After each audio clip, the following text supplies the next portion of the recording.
The general who became a slave. The slave who became a gladiator. The gladiator who defied an emperor. Striking story, and so isn't Gladiator from 2000, directed by Ridley Scott. Let's break down one of the best movies of the entire century.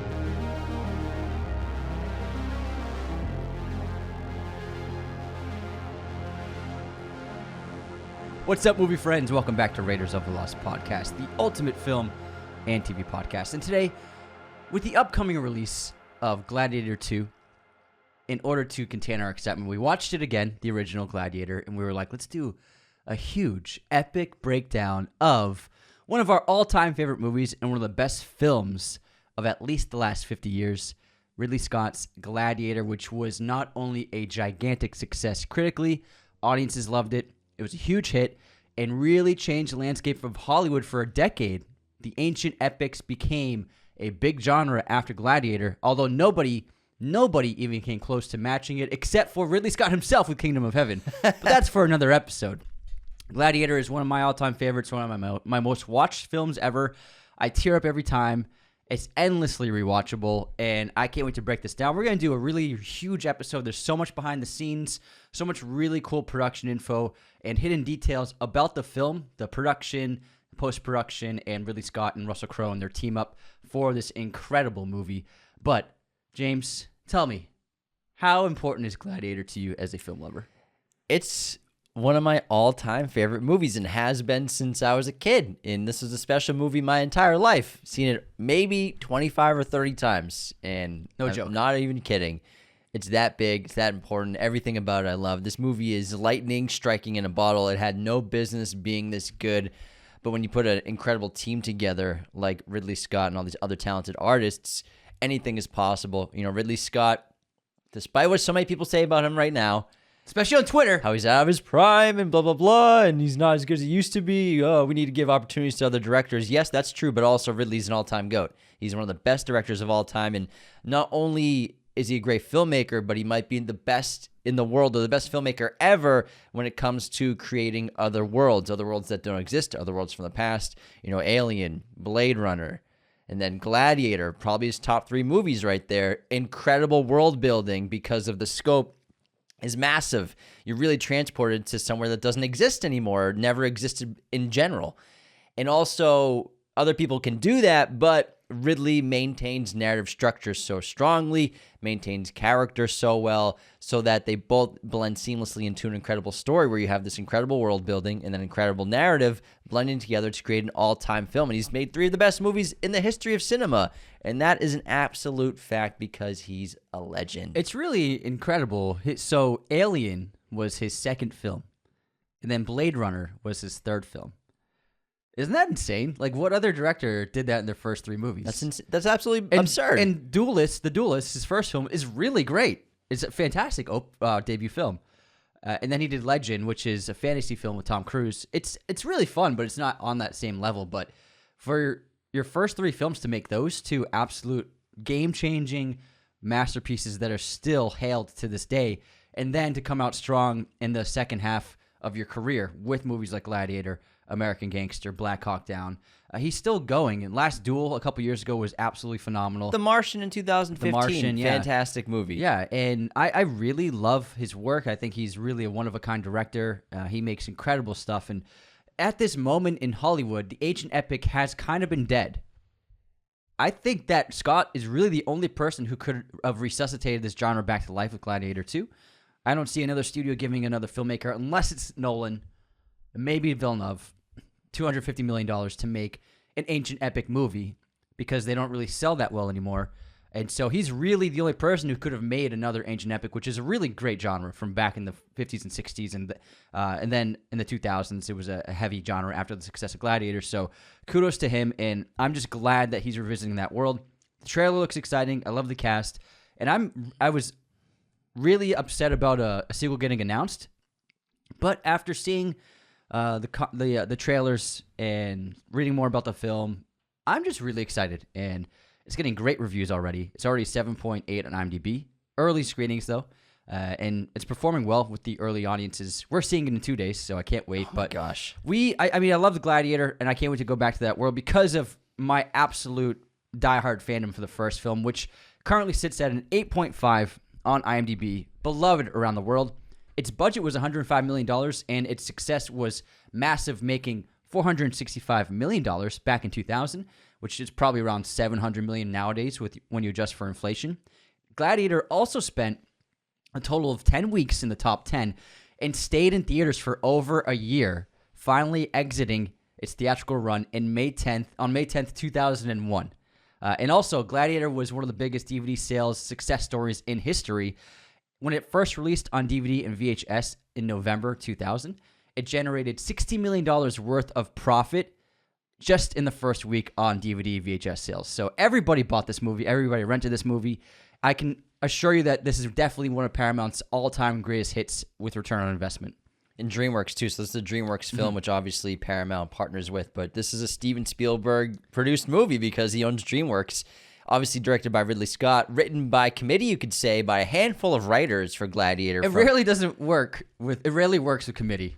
Sometimes it does, yeah. So written by committee with Dan Franzoni, who was the original writer, John Logan, William Nicholson. Also, Ridley had so much input on the script, so didn't actors like Russell Crowe, as well as the head at DreamWorks had a massive say on the film in general, Walter Parks at the time. And there's so much to go into about the writing, and I want to explain in a little bit why it had so many writers and why this is sort of like this movie shouldn't have been as good as it was, because they're writing while filmmaking. They're writing the script while they're building sets. They don't know exactly which direction the movie's going to go into the second half. They started production with a 32-page script, and then they kind of like, all right, should we build sets? Mm-hmm. Should we build that set? We already built a set. Are we shooting a scene here? Nope, we cut that from the script. Oh, well, we just wasted time and money building a set. So many crazy stories like that. But speaking of the ancient epic, it's ironic that it's dead again, because the genre was dead when Ridley took on Gladiator. And no one really touched that genre for a while. I can't think of one in the 90s. Because it died out big time. It was huge in the 50s and the 60s. Even before that, Ben-Hur, all these great epics, really great production design and these huge sets and chariot racing. That was really big in these epic films. Spartacus, 1960. So they were hot for a while, for a couple of decades in Hollywood, just like trends happen. Westerns were hot in the 70s. And what's the last trend was obviously superheroes have been a major trend lately. Superheroes in Star Wars. Holy horror this year was a huge trend in so much holy horror. So many holy horror movies. Oh my god. But people with OCD in the 2000s. And so Hollywood goes through trends, obviously. And after Gladiator came out, like Anthony said, we were getting epics like crazy. I mean, all kinds of ancient war films, ancient culture films were being made. Some by Ridley, some by other. He did a couple of them. He did the ancient Egypt film. Which one was that? With he did Exodus, Gods and Kings. And that was in the 2010s. But like Troy Centurion. Yeah, Troy Centurion, Alexander epic. These are all because of Gladiator's success. And he was able to make an even more expensive movie with Kingdom of Heaven. Yeah, and I love the ancient epics, and I think they're so fascinating because I think history is so cool, and I loved that as a kid as my favorite subject, ancient history specifically. So I love going back to the past, and obviously we're blending history with fiction with these movies, but maybe we will see a reigniting of this genre after Gladiator 2. If it's a big hit, if it's a big success, then maybe we can get some other filmmakers besides Ridley getting a budget to make ancient epics. They are projecting Gladiator 2 to earn between $500 and $600 million, and if it's good of word of mouth, it could surpass that. And I think there's a craving for something like this. I think the trailer has been playing really well in theaters. I think the second final trailer is an absolute banger. Saw it the other day. Fire. Man. We saw it before Heretic, and we were like, "Oh, let's go!" All the other trailers played, then Gladiator played. It was like that felt different. And I think that young audiences, they haven't seen something like this in theaters. I mean, Dune is the big epic that they've seen, but that's science fiction. So in terms of the ancient epic, there's been nothing for them to whet that appetite. So this might be something that excites them about ancient culture films, and could, with the success of Gladiator 2, if it does do really well, it could ignite a new flame in Hollywood and a new spark to start making more ancient epics. And what happened to the genre after the 60s going to the 70s is the appetite was gone for the audiences. They were getting a little bored with these ancient epics because they came so theatrical, so reminiscent of plays with these long lines of dialogue that many of the audience maybe didn't understand, or like they're losing their audience, they're losing engagement because the dialogue became so theatrical became so soap opera-y to an extent. Yes. Whereas Gladiator, it blends the great action and set pieces that we love in big, huge movies with great narrative, with great dialogue, but it's not losing the audience in there at all, and it all works so seamlessly together. That's why I think Gladiator was so appealing, because it did what you want from an ancient epic in terms of the action. And with a movie called Gladiator, what you want is a lot of action, but then really beautiful dialogue, really beautiful characters, well-written, well-formulated, and an incredible narrative. What happened with especially the Roman epic is a lot of them portrayed the elites in Rome only, so a lot of scenes would be people lounging about like elite Romans did on their couches, in their huge estates with their pools of water. And it lost a lot of the action, and it became very political. They became very political movies. And then Ridley changed it up by making an ancient epic / huge action movie with incredible violence and really capturing the culture of Rome as a whole, and the culture of the mob, and the entertainment aspects of ancient Rome, which the people in power used to control the people in the city. And I think that movies like Master and Commander, and movies like so many of those epics in the early 2000s, 300 is another one of them, they wouldn't have been made if it wasn't for Gladiator. And I think that, like Gladiator 2, maybe we'll get a Master and Commander. There are talks about getting another one of those films, not with Russell Crowe, but they're in pre-production, hopefully, of making another one of that, because that's actually a great series of books. But that movie probably wouldn't have gotten made if it wasn't for Gladiator's success. And a quick synopsis of Gladiator, and I'd love to talk about how the story came to be. It's crazy. Maximus is a powerful Roman general, loved by the people and the aging emperor Marcus Aurelius. Before his death, the emperor chooses Maximus to be his heir over his own son, Commodus, and a power struggle leaves Maximus and his family condemned to death. The powerful general is unable to save his family, and his loss of will allows him to get captured and put into gladiator games until he dies. The only desire that fuels him now is the chance to rise to the top so that he will be able to look into the eyes of the man who will feel his revenge. So this is an all-time revenge movie for sure. Winner of Best Picture, Best Actor for Russell Crowe, Best Visual Effects, Best Sound, and Best Costume Design.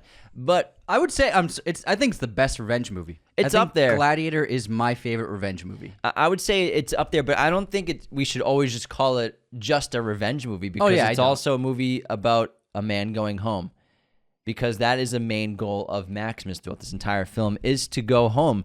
And I like how you brought up how they made this movie focused on the mob. And so many people went into the story of this movie. Obviously, we have our main writers, but then so many consultants came in. And Walter Park with DreamWorks really being insanely involved with Gladiator, with Ridley sending faxes from Los Angeles to Morocco to Malta, going back and forth in the middle of the night with script changes in the morning, ready to go for shooting, with his writers on set. Like, so many people were involved in this committee, but I think it was really intelligent and smart to obviously look to history, which is a main theme of this movie, is the mob is Rome, not the elites like you're talking about, not lounging and eating grapes and the politics and the corruption, which are obviously essential to Roman history and Roman stories. But the arena, this epicenter of Rome, that's the heartbeat of the entire empire. It's the sand of the Colosseum. Yeah, the blood on the sand of the Colosseum, the distraction of the masses. And it's so powerful, I think, in a narrative for us, especially in this contemporary world, because it feels authentic to us. It feels similar to what we know.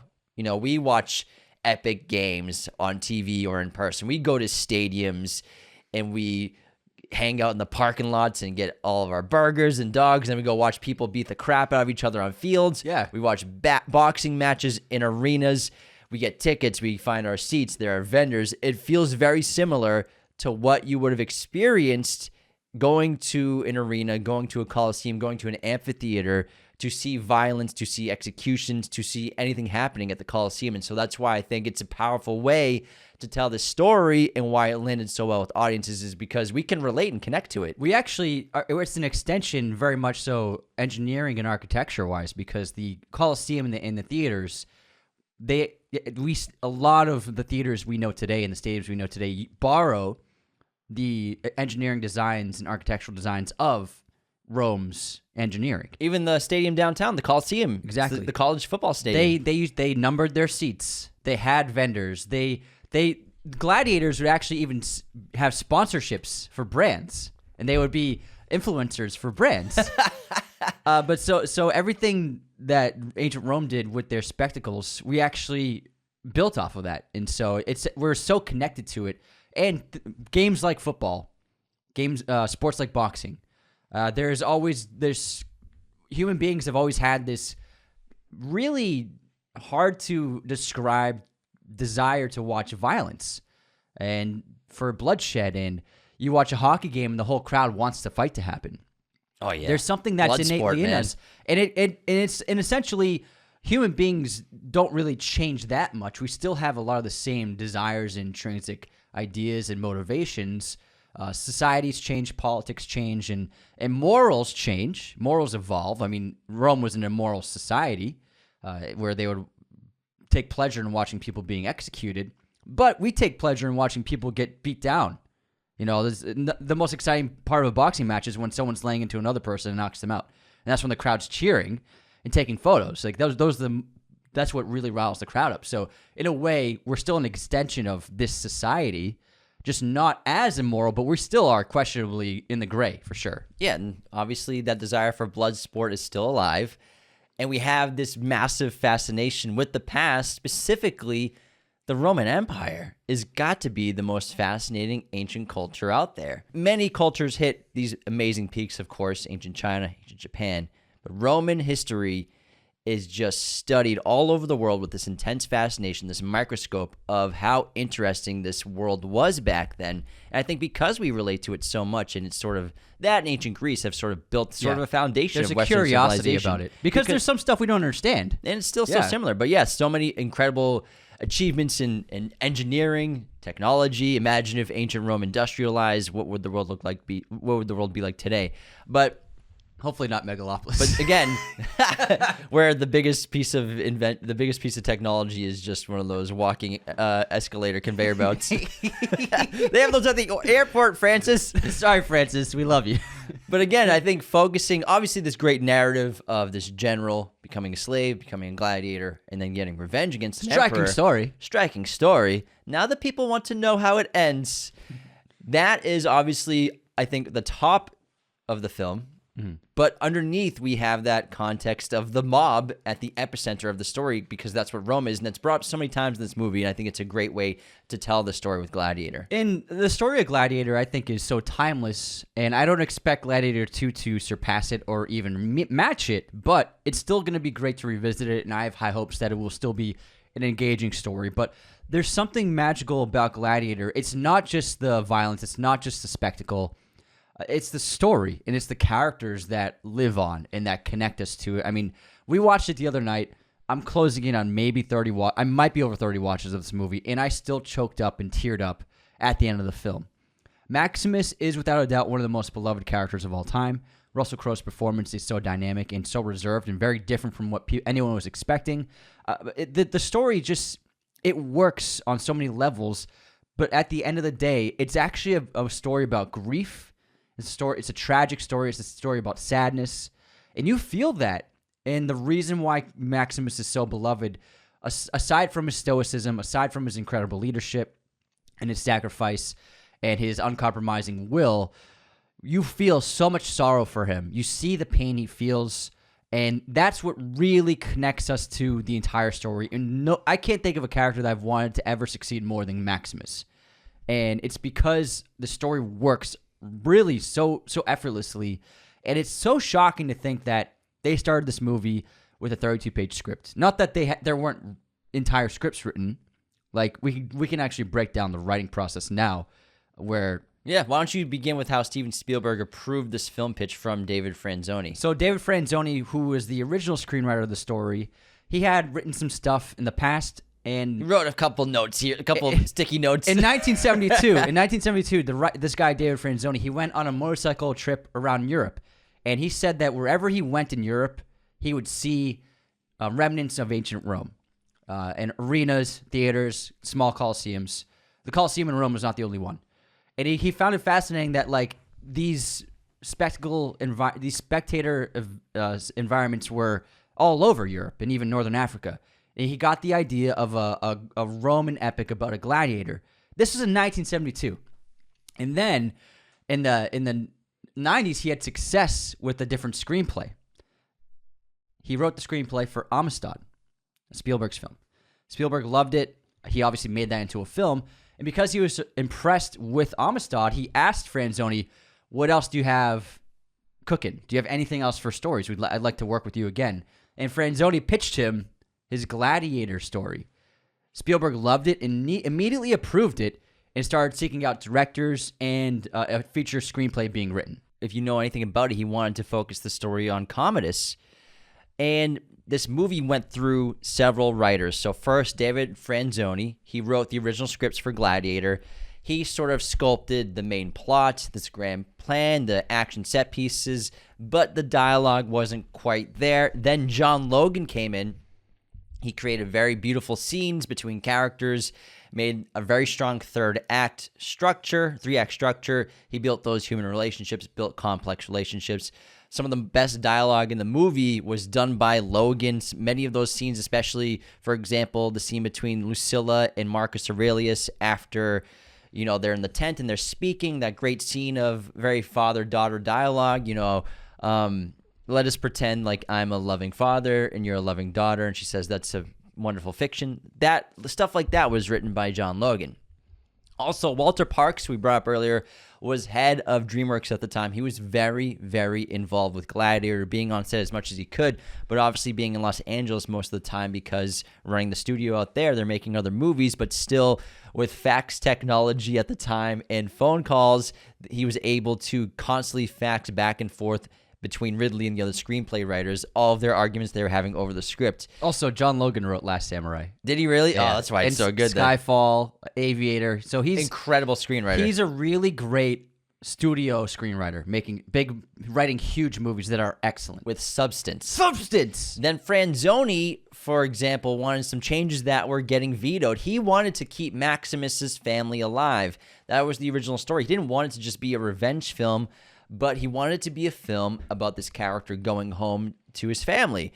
And then killing Maximus's family, though, as the other screenwriters and storytellers were, building their momentum for, it freed up this emotional connection to Lucilla, which leads to Maximus's motivation for revenge and adds more drive to the story that it really needed. And so the script began to change a lot while they're in production. So they're building sets at this point. The script has a really good first act. They're building sets. They're in freaking Malta building sets. They're also in England building sets for Germania. And they're cooking. And Ridley's like, I'm building these sets. You guys better figure out the script. Get some words going. Get that typewriter going. And so the script began changing quite a lot at that point as they're basically kind of filming chronologically because they're writing as they're going.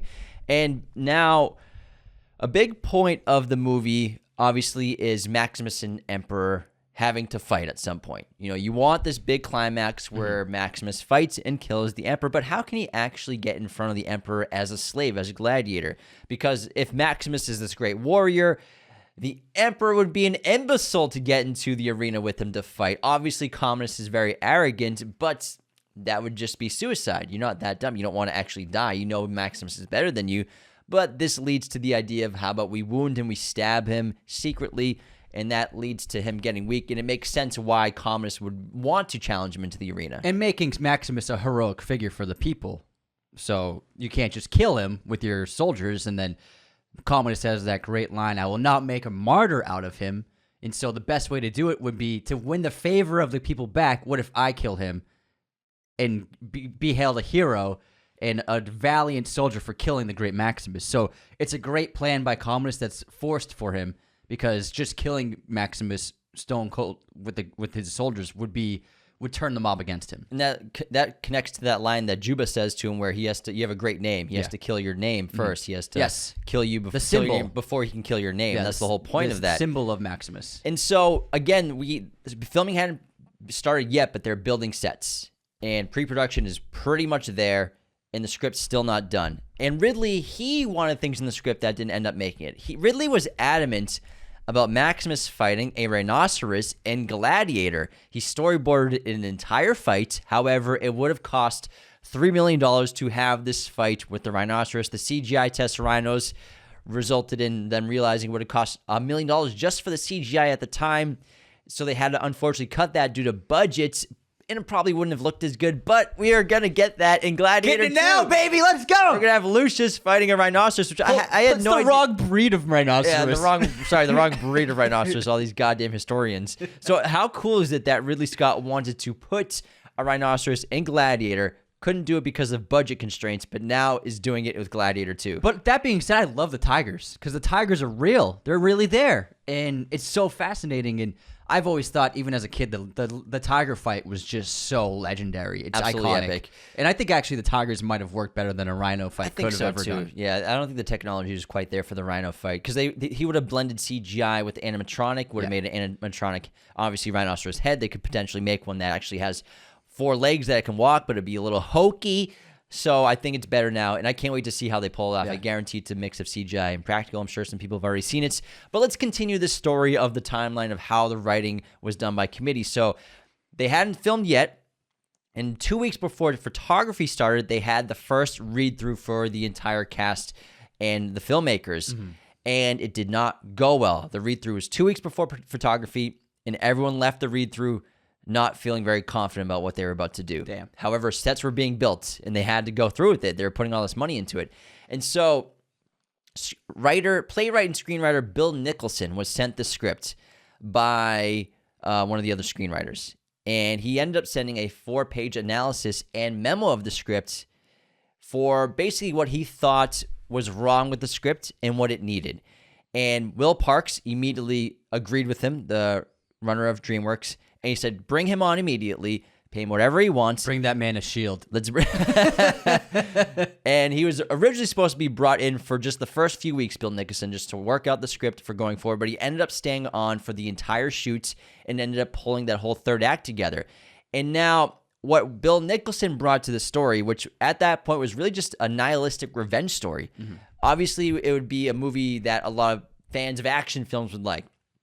But there wasn't much substance besides this man just going out and killing people for revenge. And Bill Nicholson felt that the audience would not connect with the story really well. It wouldn't reach as big of an audience as it potentially could.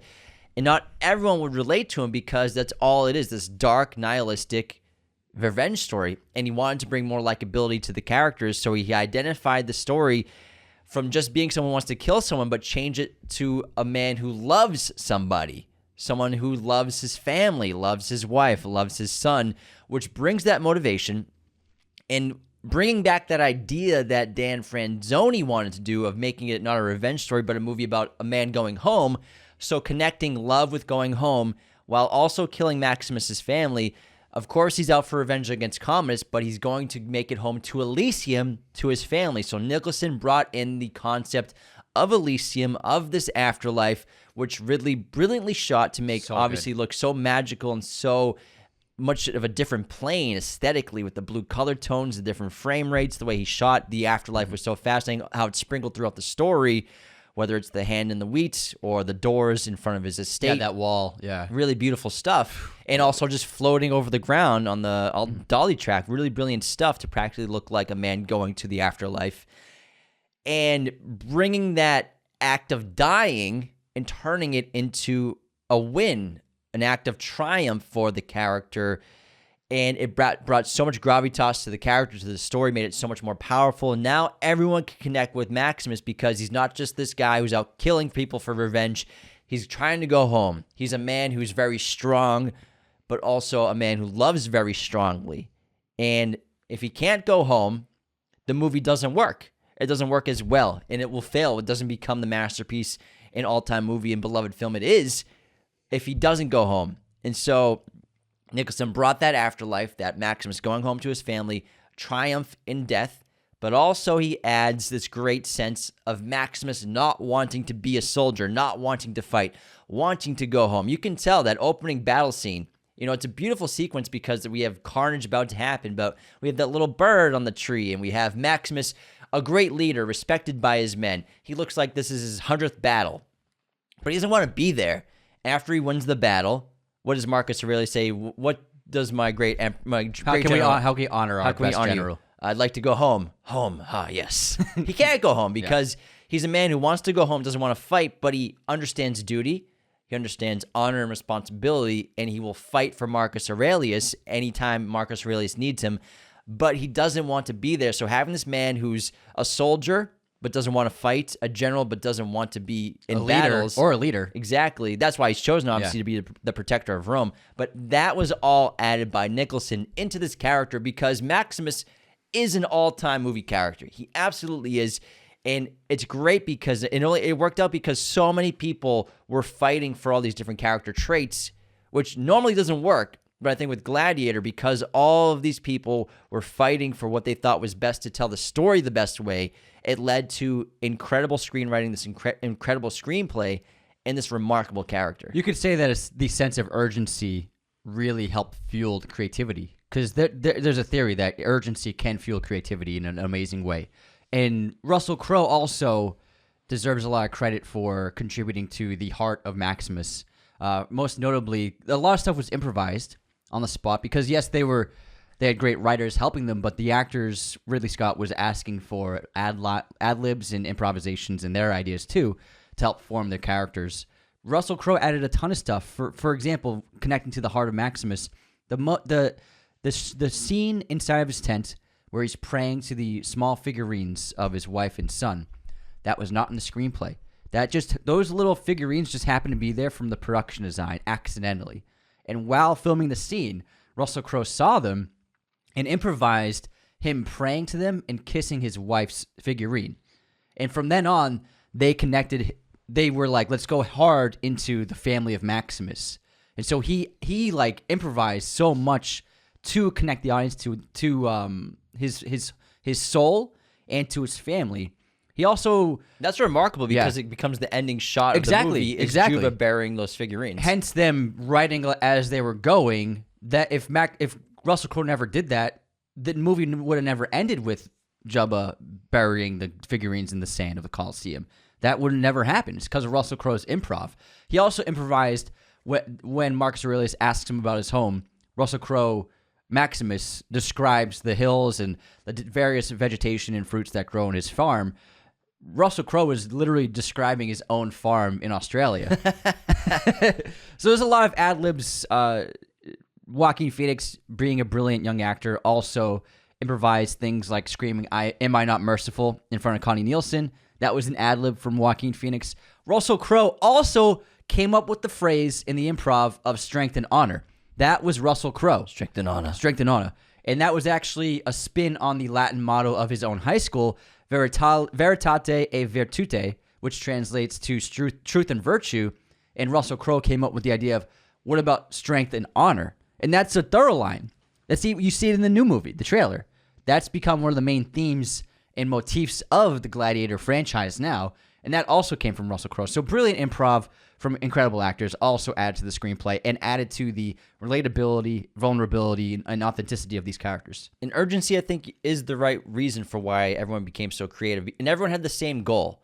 They all wanted to make the best film possible. Of course, there's fighting. And there's this great book published by William Parks, the head of DreamWorks at the time. Walter Parks, of a lot of the faxes that him and Ridley had sent back and forth to each other. All of the arguments they had, all the calling each other names, and all the derogatory statements, and just like, no, this is a bad idea, stupid, stupid, stupid, how everyone was vulgar and so adamant about and felt so strongly about the things they wanted in the screenplay. And that's one of the reasons why it worked so well. And it's 3 a.m., nights before filming, Ridley Scott, Franzoni, Russell Crowe, Djimon Hounsou, whoever, they're discussing dialogue for the next day, faxing it to Parks at 3 a.m. in Los Angeles, getting up the next day and like, this is kind of what we're going to have to film today. They're working out the dialogue the night before, a week before, 4 days before, filming scenes of massive scales. So many people were working on it. Kathleen Coleman was also a great consultant on the script. She was a consultant about the Roman games and a historical expert. And it was really important for her to let the filmmakers know, day-to-day Roman life, it's hard to understand. A lot of the histories of ancient past, especially ancient Rome, are written by wealthier people, more educated people, the elite class. So it's difficult to find a lot of history of what it was like to be a Roman in the day-to-day life. Yeah. And so she brought a great... They focused on the elites. Yeah, so she brought a lot of expertise of what those games were like, what it was like to be a Roman going to these games, and what you could have seen at them. Speaking of Jamin Hunsu, in writing as they were going, he was only supposed to be a small role going as far as just repairing the wound on Maximus's arm. But because he's such a fabulous actor and probably works so well chemistry-wise with Russell Crowe, because they're dynamite together, they kept writing him back into the story, and the movie ends with him. Isn't that insane? Like, he wasn't even... So the figurines being buried in the Colosseum, and then Juba, Jamin Hunsu, ending the movie, those were not originally planned. And on top of that, probably on top of trying to write the screenplay, one of the biggest challenges they faced was Oliver Reed, who plays Proximo, and is absolutely brilliant in this movie. Should have gotten a posthumous Oscar. He actually passed away of a heart attack during production. And so they had the original script with Proximo was, so Maximus in his second Colosseum fight that we see in the Roman Colosseum, Commodus pits him against Tigris, the famous gladiator, with the tiger fight. That was originally supposed to be Proximo fighting Maximus as a way of punishing Maximus and making him kill the person he now has grown kinship towards. Sounds like we might get something like that in Gladiator 2. Yeah, sounds about right. And so Proximo was supposed to be the Tigris character, legendary former gladiator, who's taken on by the emperor to kill Maximus. And Maximus was supposed to kill Proximo tragically and obviously regret, but he was basically forced to do it. And so that was the original plan for Proximo. He was not supposed to survive as long as he did. And so he passed away, and they're like, how do we figure this out? And so during the breakout, the rebellion, and the battle at the slavery arms area and the prison cells. The barracks. Thank you. The barracks. What they did was they used old footage from a couple of the scenes of Oliver Reed's. So they used the footage from the scene of when Maximus and Proximo are talking before they go to Rome. And then they used footage from the scene of when Maximus is running up the steps on his own. He's like, there was a Rome that all Marcus Aurelius wanted. This is not it. This is not it, Proximo. And Proximo says, ashes and dust, Maximus, ashes and dust. So they used a different take from that scene of Oliver Reed's, because what does Proximo say before the Praetorian guards stab him? He says ashes and dust. Ashes and dust. And so Praetorian guards. Yeah. And so in that shot, they use a body double where Proximo's standing facing a wall and a candle, and then the soldiers come from behind him, right? And we follow behind them. It's a body double because Proximo's back is turned to us, and then it cuts to the reverse of Oliver Reed facing us.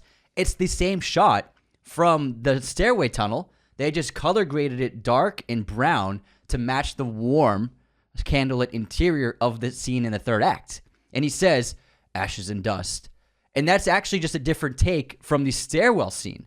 And then also, they used a couple of lines where Maximus and Proximo have that conversation before Rome, and they digitally put his face on a body double in that scene at the barracks. That's incredible. That's absolutely incredible that they were able to figure that out, because it's a tragedy. Yeah. But you have to finish the movie. Exactly. And so they actually had a $25 million insurance policy. So they could have recast it and refilmed all those scenes and not lost any money, because they would have been able to use the $25 million to do reshoots with a new actor to play Proximo. But Ridley Scott loved the performance, and out of respect for Oliver Reed, he didn't want to erase him from the film. He's so good in this movie. He's Every unbelievable. scene, he just steals the scenes from Russell Crowe. What a voice, That's man. how good he is. What a voice. Incredible. But I did not say I knew him. I said he touched me on the shoulder once. Well, incredible actor. yeah, so how do you come over that? And they figured out how to get over the passing of Oliver Reed. I never noticed it. 20 watches in my early life. I never even knew that, because they blended it seamlessly. Yeah, it looks really great. And this whole movie is a blend of history and fiction. And, you know, I think what's so interesting about Ridley's movies, about his history, is how he takes, you know, historical facts, but then changes them up a little bit for what's better cinematically, works better cinematically. Obviously, you have real past people in this movie. Commodus was a real emperor. Maximus wasn't actually a general who became a gladiator who defied an emperor. But Maximus is loosely based off an actual general named Marcus Nonius Macronus, who existed around the same period of time. This movie takes place in 180 AD, and basically was somebody who was a great general, had the support of an army, and was basically put on the emperor's hit list at the time and just disappeared. And so you take the past, you blend it with fiction, so we can really tell a story and makes it feel that much more real and that much more authentic. Of course, the rhinos are different in the new one. I'm sorry. The printing press didn't exist. I don't care. However, there's a leaflet in Gladiator that says Gladiator Games. Yeah. A leaflet. That didn't exist either, but nobody questioned it in the first film. Nobody questioned it. So many things. I mean, we're taking our contemporary world and putting it in the past. That's what I mean by when we were talking about it earlier about the games. You know, the Colosseum's like Dodger Stadium. Yeah. You're going to get a Dodger dog. You know, you're going to go watch the game. You're going to get some food. It's similar to our time. There were actually truths to the past that they thought that they didn't put into this movie because they thought audiences would find it unbelievable. For example, like I mentioned earlier, gladiators were so famous that they became influencers for products and brands. And so they helped sell different kinds of brands with their popularity. And they had sponsorships. They were sponsored by brands and by companies that people If I was own. a gladiator, I'd want to be sponsored by Prime. So I could just get free Prime forever. And that was in the original draft, but everyone was like, audiences are going to find this unbelievable, even though it's true. So even a lot of the real truths you couldn't even put in the film because audiences wouldn't accept them. And on top of that, the structure of the story is based in facts. Commodus really was Marcus Aurelius' son. Commodus didn't kill Marcus Aurelius. However, he was as remarkable as Marcus Aurelius was. I recommend reading his meditations. He was an incredible mind, or listening to the audiobook. Still an influential figure of Stoicism to this day, in philosophy and critical thinking and meditations about life. It's amazing that his words have lived on so far. But his son was a ruthless, maniacal, psychopathic, murderous emperor who many people say was the spark of the fall of Rome, that he was the first peg that fell down and helped collapse eventually the body of Rome. He was actually worse in real life than we see in the film. The people loved him at first because of the games, but then he became so bloodlustful that he would just have people tied up in the arena and he would just bludgeon them to death in front of the crowds. He would just take ecstasy and killing people. And he went into the arena all the time. He went into the Colosseum all the time. And also, he used to charge Rome money for all of his appearances in the Colosseum. He would charge Rome exorbitant amounts of money and helped bankrupt the city because of his high rates. And because he was emperor, they couldn't say no to him. And so eventually, both the Senate and the public turned against him, and the Senate poisoned him. He actually vomited up the poison, and then they strangled him to death.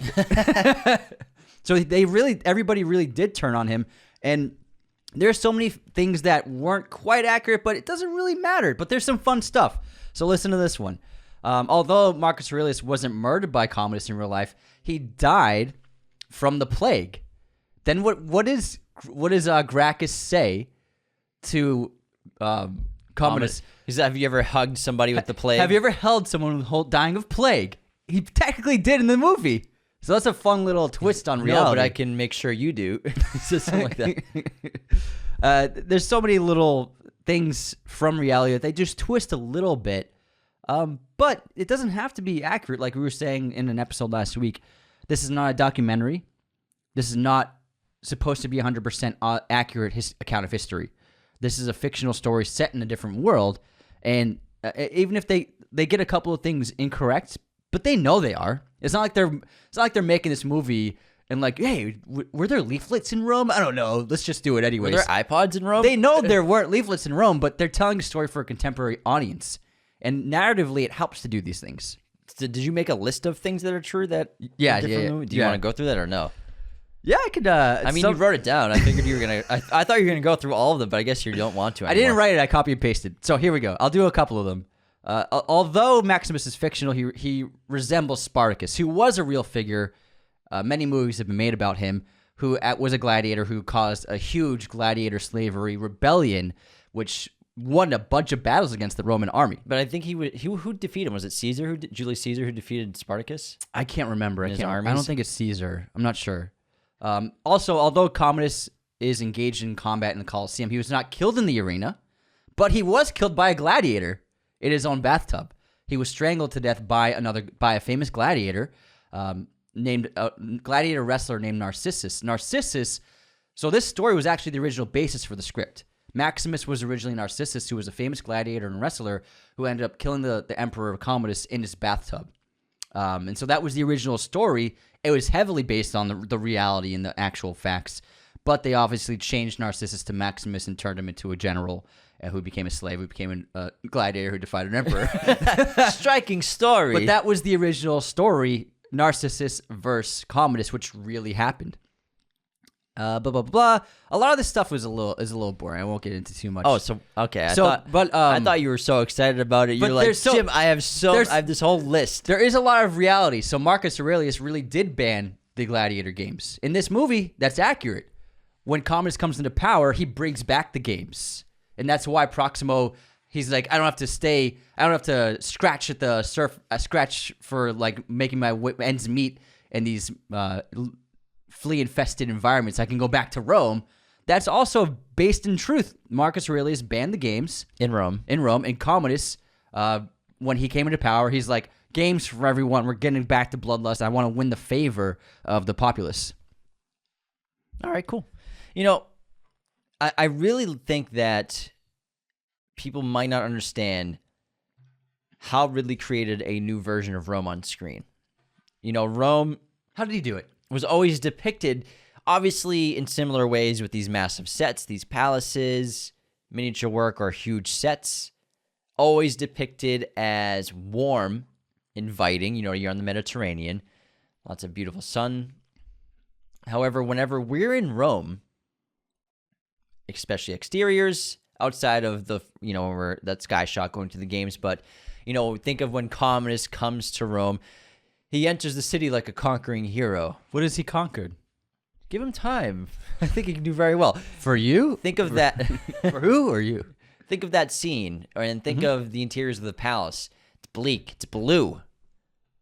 The marble that we know or think of as warm, or almost a warm hue or warm temperature. And they do that later in the film. Yeah. Rome looks blue and bleak. It's cloudy, and same thing with the interiors. They're dark. They're lit up just by, a few torches and candles here and there, which I think looks incredible because it's a different aesthetic than what we're used to for Rome or what we've seen in the past. It's not as well lit. But and I think, especially the scenes with Lucilla and Commodus, the interiors in the palace, it's dark marble everywhere, dark marble floors. I think it's just this different look of Rome that we'd never quite seen before and probably was more accurate to what it looked like. I think because we are used to seeing Rome and Egypt in their current states and not really realizing what they looked like, polished in their peaks with beautiful, stunning, clean architecture.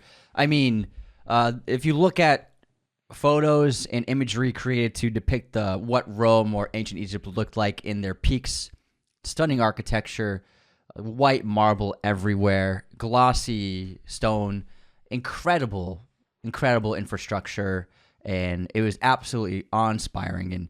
And the Pantheon is the best preserved major monument in Rome that is an example of what the entire city looked like that. And they did that so well. But I agree. I love the cool temperature, color temperature of the arrival of Rome. And it also reminds me of when Maximus says Rome is the light. I think that was an intention as well of showing that Rome was this beacon of pure white light to contrast the roughness of the rest of the world. Because you really feel the difference, whether it be the grittiness of the forest or the harsh heat of the desert, the dry dirt and drought of Malta and those areas where Maximus runs. That really contrasts with the cleanness of the epicenter of Rome. Perfectly. Not to mention that Ridley's so brilliant at rebuilding worlds that don't exist, never existed, or don't exist anymore. And rebuilding Rome was a huge task. And he realized pretty early on how he could do it, specifically how he could build the Colosseum. And so when Walter Parks and Branzoni were looking for who do we get to make this movie, obviously you have a short list of directors who could pull it off. And Ridley Scott's on that list. And Ridley Scott ends up being the guy, obviously. You know, it's freaking Ridley Scott's. He made Alien in his second feature and Blade Runner in his third. But he had a bad 90s. He's Yeah. coming off of G.I. Jane. Yeah, true. But I mean, he made Thelma and Louise, which is still great. In the 80s. I'm saying 90s. Okay, 90s. He had a rough 90s. So, but he's still that guy. He's still got that dog in him. He's got that dog in him. Still got that dog in him. And so they go to Ridley and they pitch him the idea, and they brought him that painting, a painting of a gladiator in the arena. And It's the Pollice Verso by Jean-Léon Gérôme. it's the one of the gladiator with a helmet on who looks up to the emperor in the stands, who's giving the thumbs down because he's asking, do you want me to kill him or do you want me to let him live? He's being told to kill him. It's a very famous painting. If you're watching on YouTube or Spotify, I'll put the image up. I hope you do. Yeah. And so Ridley saw that painting. It's similar to Alien of being pitched Giger's work. Yeah. And with the xenomorph design. And he's being pitched Gladiator, and he immediately understands, oh, yeah, I can do this. We can pull this off. It's actually a funny story. So Ridley Scott was working on a couple other things, and he was figuring out his next project, and the producer sent him the photo.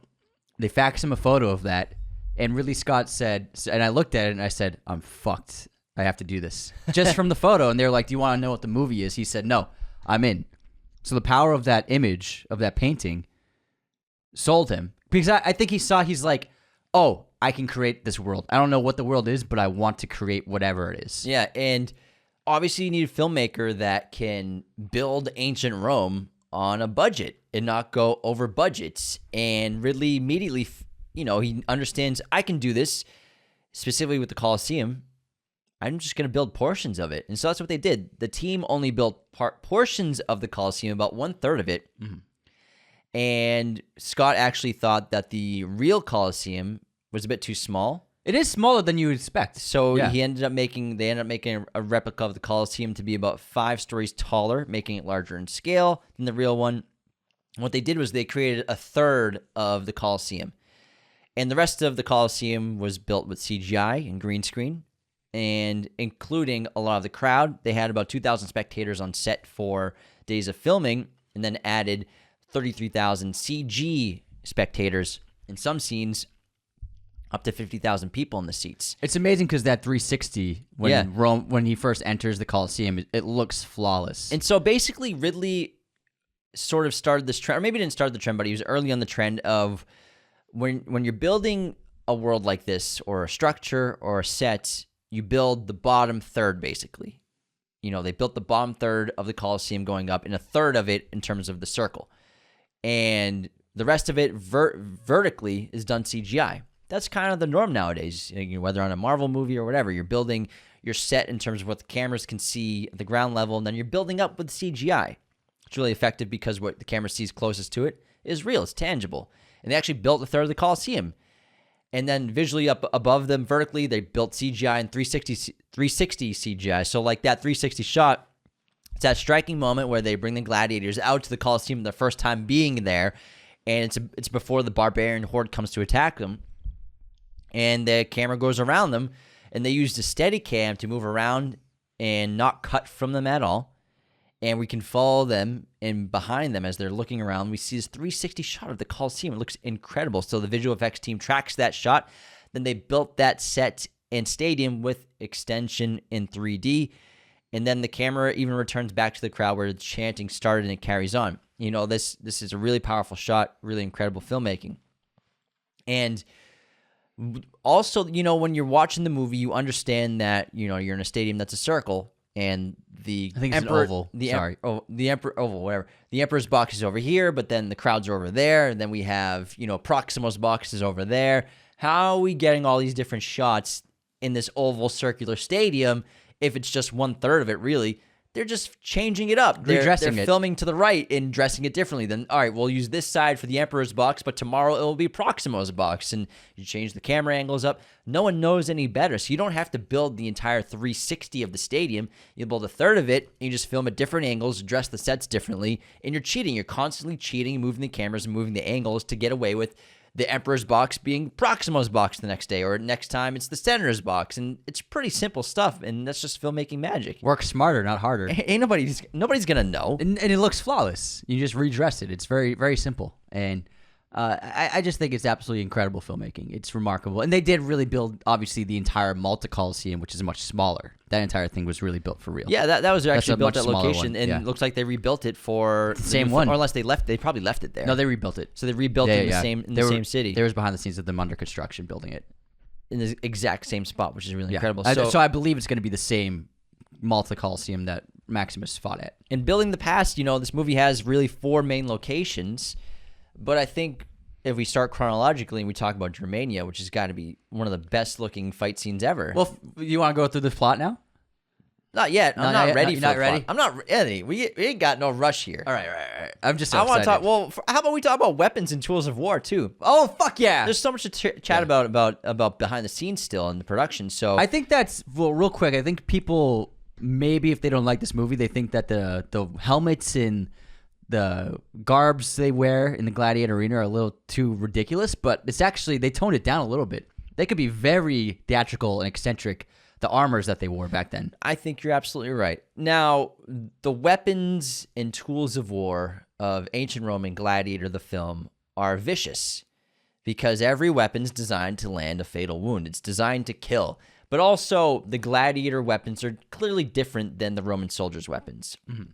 Now, Smith Atherton was the supervising armorer on Gladiator, and he talks in great detail about how they don't have too much information about that specific period outside of art. And there's this specific column in Rome. It's called Trajan's Column, and it's basically this large column that runs maybe 3 stories of these beautiful etchings. It's basically like a comic strip, an ancient comic strip. Yeah, I've seen this. It has a ton of intricate, ornate etchings on it. Yeah, of combat, of battles, of chariots, of gladiators, of life in the city of Rome. Now, Trajan's Column provided a lot of information for gladiators for the film, like their weapons, how each fighter had specific styles of fighting, tridents, nets, spears, swords, whatever, bent swords, balls and chains, crossbows, which didn't exist but Ridley wanted. And with this column as well as art, they're able to kind of play around with, all right, we have some real factual information, but also we have this empty void that we can experiment with and have some fun with. And so there are actually only 3 actual gladiator helmets in existence from ancient Rome. That's all they had to play with. Still today? Yeah, so that's all they had to work with in terms of what would it have looked like. And besides that, like, we can do kind of anything we want. Yeah. Now, to contrast the soldiers of Rome and the Praetorians with the gladiators, so obviously the weapons for the soldiers are well documented.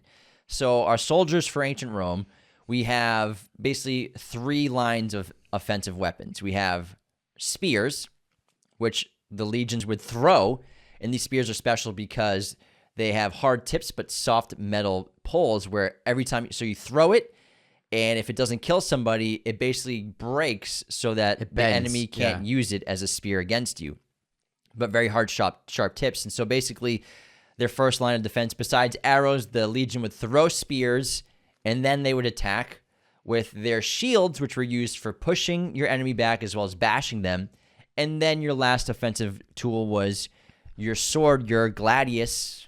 The word gladiator comes from gladius, for thrusting and cutting, obviously. So that was sort of the bread and butter of the Roman legions, in addition to their incredible formations, and obviously arrows and superior technology, catapults, stuff like that, which they actually built catapults for this film. Built 2 catapults for the Germania sequence. They also built 16,000 arrows that they used for fire arrows. They had real. For 10,000 arrows for firing from humans as well. They also developed these machines that fired like 10 arrows at a time. Mm-hmm. And so they basically would shoot these out, and they composited that great shot of hundreds and hundreds of fire arrows in the air. That's a composite of different takes of fire arrows going So in the air. good. That's one of my favorite shots. That pan. Everything's made from scratch in this movie, basically. 10,000 costumes were made for this film. So 10,000 costumes. That's why it's so special. So many costumes actually made, weapons actually made. Everything's made from scratch. It's not CGI. It's practically done. And if we're talking about specifically our main locations, we have Germania, the big battle in the opening of the movie. This was filmed in Surrey, England in 1999. Now, Ridley wanted to film this in, I think it was Bratislava, or some other country with really dense, beautiful forests.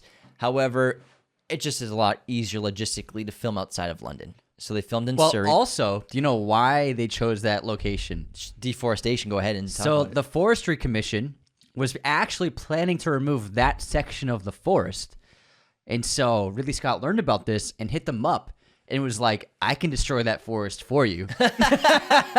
And can we do that for our film? We will destroy all these trees for you, because they were going to chop them all down for forestry reasons. And so they happily agreed. And that allowed them to really, like, when you watch this movie and these trees are on fire and there's explosions going off, you wonder, like, oh, they must have planted all these trees because it's unethical to destroy a forest like that. But they were all real trees in that real location that were already planned to be destroyed. Not destroyed, but cut down. And so this became a perfect opportunity for Ridley to do it for real. He's always been a filmmaker. Yes, he does great CGI and visual effects work, but he also heavily believes in shooting things for real. Now, the forest was going to be destroyed because the trees were all stunted. They were over 70 years old, and so it was time to clean it all out and put new, fresh trees in, basically. That was the goal. So when they were making the movie and they were cutting down the forest and burning the trees down, obviously the press had a field day saying that the production was deforesting an entire forest and burning trees down. But they obviously ran away with it because they didn't understand what was actually happening. Yeah. And so they cut massive... It's a good story for their papers. Massive chunks of the forest were cut down. And what's so incredible about this whole Germania sequence in this set in Surrey is in 3.5 weeks, they shot everything on that Germania front. They shot all of the battle scenes. They shot all of the scenes that are inside the tents at the German front, the ones between Marcus and Maximus, Lucilla and Maximus, Lucilla and Commodus and Marcus Aurelius, the patricide scene, Maximus's failed assassination attempt. Walking around camp. Yeah. Everything was filmed in 3.5 goddamn weeks. How? Because Ridley Scott is a G. Ridley Scott is such an incredible director, had such an incredible team, but they also worked with such urgency. Basically, what they were doing was they'd filmed the exteriors during the day. They'd film the battle scenes or film the assassination attempt. They do all that during the day. And then at nighttime, around 4 o'clock, 5 o'clock, the usable sunlight with film is gone. So they move inside for the tent interiors, and they're filming all the tent interiors. Fortunately for them, it all takes place in a short period of time, so continuity is probably pretty easy to maintain, especially with wounds and stuff. But it's absolutely mind-blowing to me that in 3.5 weeks, they shot the entire first 30 minutes of this movie. And this is a film where Ridley started really using multiple camera setups per take to really help make because his films are so quickly shot. He's the most efficient director in Hollywood. He never really runs behind budget, even with these gigantic movies, because rather than doing the traditional setup of one camera filming at a time, he sets up multiple cameras in scenes so that he can get all the coverage he wants from and so they light the scene 360 and they hide the cameras, and so they can get Kai Nielsen's shot, they can get Russell Crowe's shot, they can get Joaquin Phoenix's shot all in one take at the same time. And there was a great interview with Paul Mescal where he was talking about this, and he asked Ridley, how do you do this? Nobody makes movies like this even to this day. Because Ridley now puts 7 to 8 cameras up just for a dialogue scene, all filming at the same time. And Paul's like, how do you do it? And Ridley goes, you gotta bloody know where to hide them. You just gotta know where to put the cameras. You just gotta know where to put them. Gladiator, they shot with 4 cameras at a time, So yeah, which is incredible. And a lot of filmmakers, if they're shooting multicam, 2, 3, 4 cameras, they're not spending too much attention on cameras C and D. They're usually more focused on what's happening on A and B. But Ridley Scott has such tight attention to detail. Even on that 4th cam, he is getting on the ground. He's getting in the mud with his scope. He's figuring out, this is what I want exactly right here with that 4th camera. So his attention to detail is absolutely absurd. I will say there are some mistakes that come out of this, though. There's some really great Gladiator mistakes. So in the encampment, when Maximus goes, he's walking around, he greets some of his soldiers, and then he feeds a horse an apple, right? Yeah. there's actually a crew member in jeans way. in the background. You're gonna see this. So you can see it behind the gap where between Maximus and his horse that he's feeding. You can see a crew member in a hoodie and jeans slowly with his arms out backtracking out of the frame. I've never seen it before. I gotta look at that. I've never seen it before. That's like an Alien. You can see 2 crew members with a light. Yes, yeah. But no one never noticed it. Never noticed it. Also, I know that everyone talks about the air canister in the chariot that flips over, and everybody jokes about that. There's also another shot of, you can see the guy who's actually the real person driving the chariot. He's the guy in a hoodie with combat boots and jeans, and he's knelt down inside of the chariot, and there's a shot where you can see that. I never noticed that at all. I never noticed that. It's so fantastic. And also in the Malta Colosseum, when Maximus says, "Are you not entertained?" and it cuts from him inside the arena, then it cuts to the reactions from the crowd, and then it cuts to an ultra wide. The ultra wide is on the stadium seating, and we're seeing Maximus down in the Colosseum, and then the crowd's all around us. There is one of the other camera crews is literally in the frame. Here, I'll turn my computer so you see it. This is the other camera. This is like camera B crew. What the? Oh my God, those are blue jeans. It's like five people and a camera in the shot. No one noticed. I've never noticed that. But they blend in with the crowd. It's an entire camera team. It's not one person. It's literally 6 people and their camera. It's unbelievable. It's comparable if like you looked at, all right, where's Waldo? Find Waldo in 2 seconds. You can't. Yeah. You just look at a bunch of people. But when you look at a photo and someone circles it, like this is obviously you see it, but the shooting efficient, yeah, there are mistakes, but Ridley knows nobody's going to notice that. No one. The shot worked. Everybody's looking at Maximus with the horse. Nobody's looking in the background. You're so transfixed by Maximus. That's where you're looking. Your attention is not in the background. Mm-hmm. Ridley understands that. And obviously he didn't know that in 30 years, people would be 25 years. The internet would be frame by frame going through every movie ever.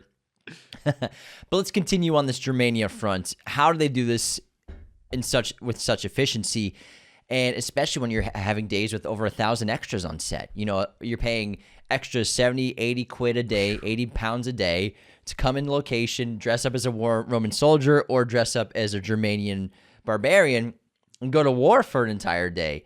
And they did this with great efficiency and a great team, but also a makeup and wardrobe army. Mm-hmm. So the average extra, it would take them about 30 minutes to get to wardrobe and go through makeup and then get to set. Wow. Which is very fast. That's efficient. Especially, obviously they would handpick maybe a dozen every day to do prosthetic work on, to make great blood makeup, stuff like that. So they would select maybe the best looking ones in terms of like, you look like a barbarian you could look like you grew up in 188. You don't have white teeth. Yeah, you don't look like you've seen the internet. So they would pick specific people to put a prosthetic of a gash on their neck or something like that. But the average person took about 30 minutes to get through makeup and wardrobe, which is insanely efficient. They had, on good days, 15 people doing wardrobe, maybe a dozen people doing makeup, 9, 10 people doing prosthetics, all working in this giant-ass tent doing it. And then they shot in Surrey also because this forest allowed them to set up their base camp just 150 meters away. So where they're filming, they just take either a short walk or a truck drive to get to your base camp where you're putting wardrobe on, then you drive everyone to set, and you're boom, bada bing, bada boom, right there. Imagine craft services of that set size. It must have been the lunch. Huge, absolutely massive. And so all these people, they're not warriors. You got to train them. So they spent 4 days training the extras how to fight and maneuver. Fight master Nicholas Powell did the entire film. He choreographed 6 different routines he would teach, a handful of extras or a pair of extras to do. And each one had 6 different variations and with little improvisation, so that every shot you're doing, your team, your 2 guys, 3 guys, they're running their routine that they've been taught, whether it's A, B, C, D, or E, or F. But with a variation, maybe do it reverse. So that every scene in the background, there's guys fighting, but they're all doing a routine they've been doing all week. And they're spread out. They're sprinkled out. So even though they're doing the same fight choreography, they're all mixed up. Yeah. And there are shots where you see guys laughing. Yeah, this standing around. The more and more times you see it. I saw a shot when I watched it the other night with you. Some guys just walking across the battlefield, just walking with like his sword on his shoulder, like he doesn't even realize they're rolling the camera. I saw a shot of 2 guys. They're just standing laughing, like right where the lines are meeting. No one noticed. Nobody noticed it. No one noticed. I also really love the frame rate changes of the Germania battle, and this was really ahead of its time. We were actually talking about Wong Kar-wai yesterday, and Wong Kar-wai and his DP Doyle would often play around the frame rate and shutter speed, and the shutter changes in this sequence are phenomenal. And they use the 45-degree shutter, which is essentially so the 45-degree shutter is a very high shutter speed, and that makes movement very choppy and not smooth. So the frame rate you can change that with frame rate, or you can change that with shutter speed, and that makes it like if you watch someone waving their arm, which typical 180-degree shutter angle, it's going to be pretty smooth. A little choppy because it's 24 frames per second. 24 frame rate, yeah. But when you drop it down to 45 degree, it becomes very choppy and very highly defined and not smooth anymore. So they did that, and then they play with the frame rate, dropping the frame rate down to 12 frames per second, even slower sometimes. And it really creates this hypnotic mood and this sense of this quality of surrealism, of being transported into this battle, and this you feel like the hypnotic qualities of bloodlust and the dreamlike state that the absurdity of this huge battle, and it feels like it's not even real sometimes. And it's so powerful. This film is, for a huge blockbuster movie, it's so highly stylized, and this became kind of a trademark for Ridley for several years. But the frame rate and shutter angle, artistic creativity in this sequence really, I think, puts it above anything else. It's like you've never seen a battle sequence like it, and it really hinders the audience to be like thrown out of just watching a battle, but really feeling the battle in a lot of ways. And paired with Hans Zimmer's music, it's absolutely magical. Now, let's get to some other locations I'd love to chat about. So, ancient Rome. How do you build ancient Rome, the city? Because you got to do some exterior work. You got to film outside the Colosseum. You got to walk around. You got to see the city. You got to see structures. Obviously, ancient Rome's ruins, for the most part. And it's a city now. It's a modern city. There's cars driving around. Yeah. There's taxis. Cafes. Now, Ridley did a movie, White Squall, I think it was called, a few years before this, and he stumbled upon this old ancient ruin while he was filming that movie. He just took a walk one day, and he found this place. It's in Malta, and now these are old ruins that were last used as war barracks by the British in the 1950s, but they've been there for centuries, and they're not exactly ancient Roman, but they look Roman-esque. They look more Napoleon. Lots of architecture and infrastructure, which is still, pretty pristine to this day. Close enough to ancient Rome. And that became Rome for the movie, for Gladiator. And this is where they shot all of the Roman city scenes, the exteriors outside the Colosseum, walking around, Senate stuff, the senators at the cafe looking at the paper. All of the exterior scenes of ancient Rome were shot here in Malta. Lucilla being confronted by Maximus's guy. Yeah. So this is where it was done. Incredible. In Malta. And it sort of became their studio backlot. They filmed a lot of the movie there. They were able to treat it like a studio. They had their base camp there as well. It felt like, you're on Paramount's lot, but you're actually in Malta on your ancient Rome lot. It's like a little city. And so they're able to film so many little things here, or big scenes here as well, that looks like ancient Rome, and it feels like ancient Rome. You didn't have to rebuild it. You just clean it up a little bit, and you add some with CGI, and you're good to go. He's so smart. You're good to go. This looks amazing. And this is also where they built their 1/3 replica of the Colosseum. This is the same area in Malta. You can definitely, I'm looking at an image right now, and this is where the gladiator slaves first arrive. Yeah. Outside of the Colosseum in the carts. And where they built the Colosseum, it's literally on the coast. You can see the ocean and behind the scenes photos, but obviously CGI, they hit it with the walls. It's like this ancient city, and they just built other sets inside of it. Wow, that's amazing. It's crazy. You can see they're also filming the same location right now. Yeah. I mean, not right now, but for Gladiator 2. And then Morocco, which was Zuccobar, the first early gladiator areas where Maximus is fighting, and also where Proximo's home is in the film in Zuccobar, Morocco. They filmed that at Ait Benadou in Morocco, which is this very old city built right in this old town, village built right into the mountains right there. You can see the homes in the distance above the actual arena. All they really did was have to build the arena, and they were able to use the ancient town, which looks like it is contemporary because it's built with simple ingredients. You know, it's built with mud and straw and stone, and it still looks ancient today. Yeah. And still looks contemporary today at the same time. It looks like it was just built, or it looked like It looks like an ancient village in Jordan. It's like a time jump, you know. It's a time machine basically. So they didn't even have to build anything new there besides just building the smaller arena there. Wow. Yeah, I'm looking. This is they used the exact same location. But yes, this desert village made with clay and stone, and it looks timeless. Yeah. And they also shot some of Gladiator in California. Can you guess what they shot in California? Where do they shoot in California? California. I don't know. They shot Maximus's journey home. Oh, on the desert. Horse, the deserts, the mountain ranges, those sunsets, the camping. They filmed that in California. Wow. And then also in Italy, in Tuscany, they also shot.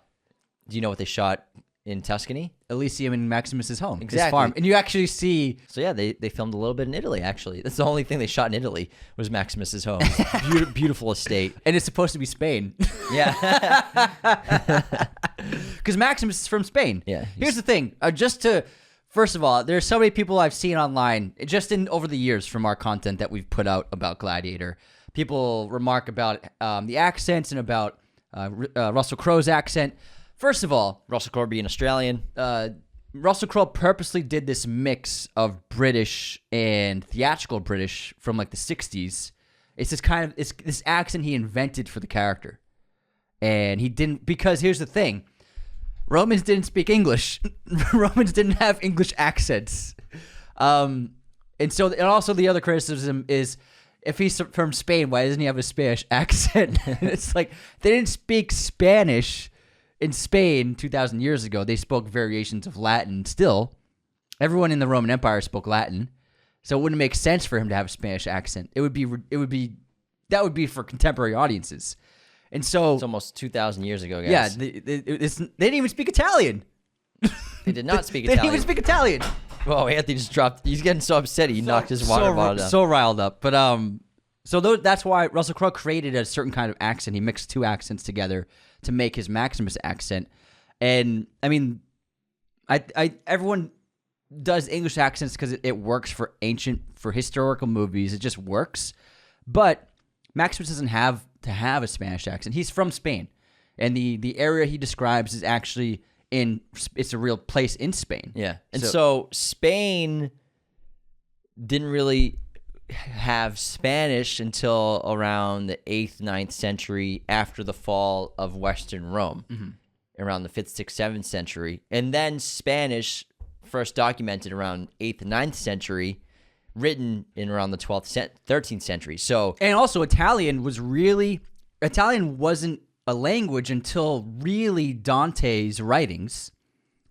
And Dante's writings actually used new language that current day Italian actually pulled a lot from. So because of Dante's writings, he wrote a lot of stuff other than the famous stuff, but he helped reshape the language in Italy. So Italian is actually that old of a language.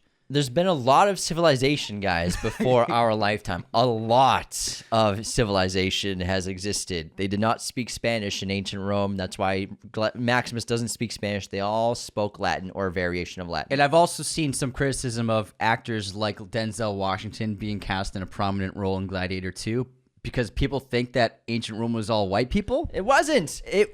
Ancient Rome stretched from Western Europe to the Middle East to Northern Africa. And so it was a very diverse mixture of cultures and races. But what I think this movie does a great job of that we never really quite seen before with ancient Roman culture is it's more reminiscent, or would be more reminiscent historically, to a Middle Eastern culture. Yes, absolutely. You know, the kinds of foods they eat, the kind of clothing they wear. Music. Their what they look like, their hair, their skin color, you know, very reminiscent of what Middle Easterns would look like. And also using the duduk instrument and the ancient Middle Eastern instrument as one of the main musical instruments in the score.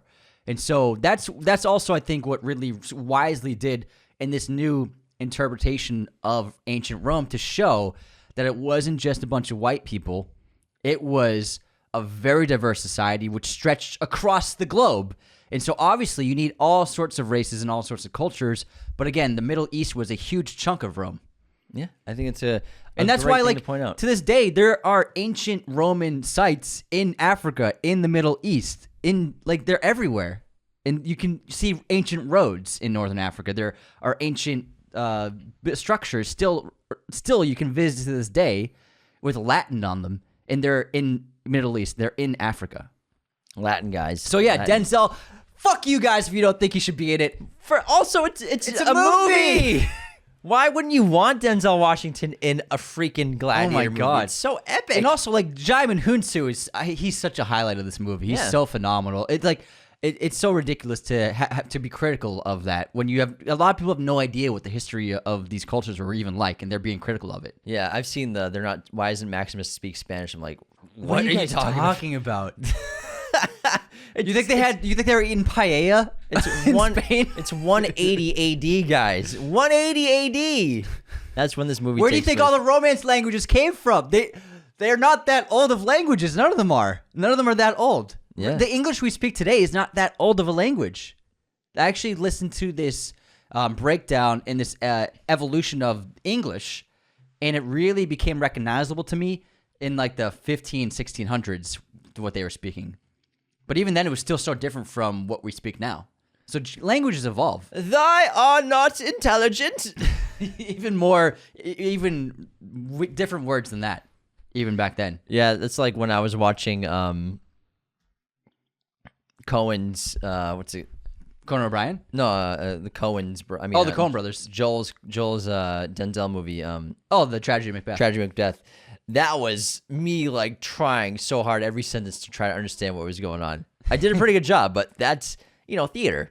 Yeah, it's a fucking theater adaptation. I loved it. It was great. No, I know. I thought yeah, it was exactly. really fantastic. Old English is so different. Yeah, it's like it's literally like a different language. You can pick up stuff here and there. They didn't speak Spanish and they didn't speak French and they didn't speak Italian back then. This is all they had different languages, but ancient Rome spread Latin across the entire globe. 180 AD, everyone. 180 AD. All right. I think I'm got pretty much all the big BTS stuff that I want. Ready for the plot and story? Not yet, because we have to take our break and run to our intermission. Good call. And before we continue, go on YouTube, our last episode, year 2007 in film. Leave a comment because you'll be entered to win a free movie poster from movieposters.com. Leave a comment. You'll be entered in. A winner gets announced in just a couple days, so hurry up and do that. That's all you got to do to enter the contest. And before we get into more, the best way to support our show, I don't know if you know this, is patreon.com/Raiders of the Lost Podcast. Our patrons are integral to our show's survival and growth. We're so grateful for everyone who's become a patron. You get all kinds of perks like access to weekly bonus episodes of the show. We just did one on We Live in Time. Yeah. And also I want to shout out Judy, Cheryl, AJ, Benjamin, Ridge, and Ashley, and Bubba. And Ian. For joining the last week. Thank you for becoming patrons. All of our patrons, past, present, and future, are integral to our show's survival and success. You also get access to our Discord. You get video messages. You get access to free merchandise, watch parties, all kinds of great stuff happening on Patreon. Plus, you can listen to the ad-free version, commercial-free version of every single episode on Patreon via Spotify. You don't have to listen to James read ads awkwardly. When do I read ads awkwardly? They're always great. Goodness, Anthony. Another great way to support the show is to leave those 5-star ratings and reviews on Spotify and Apple Podcasts. These help us get seen by new people. They help us chart.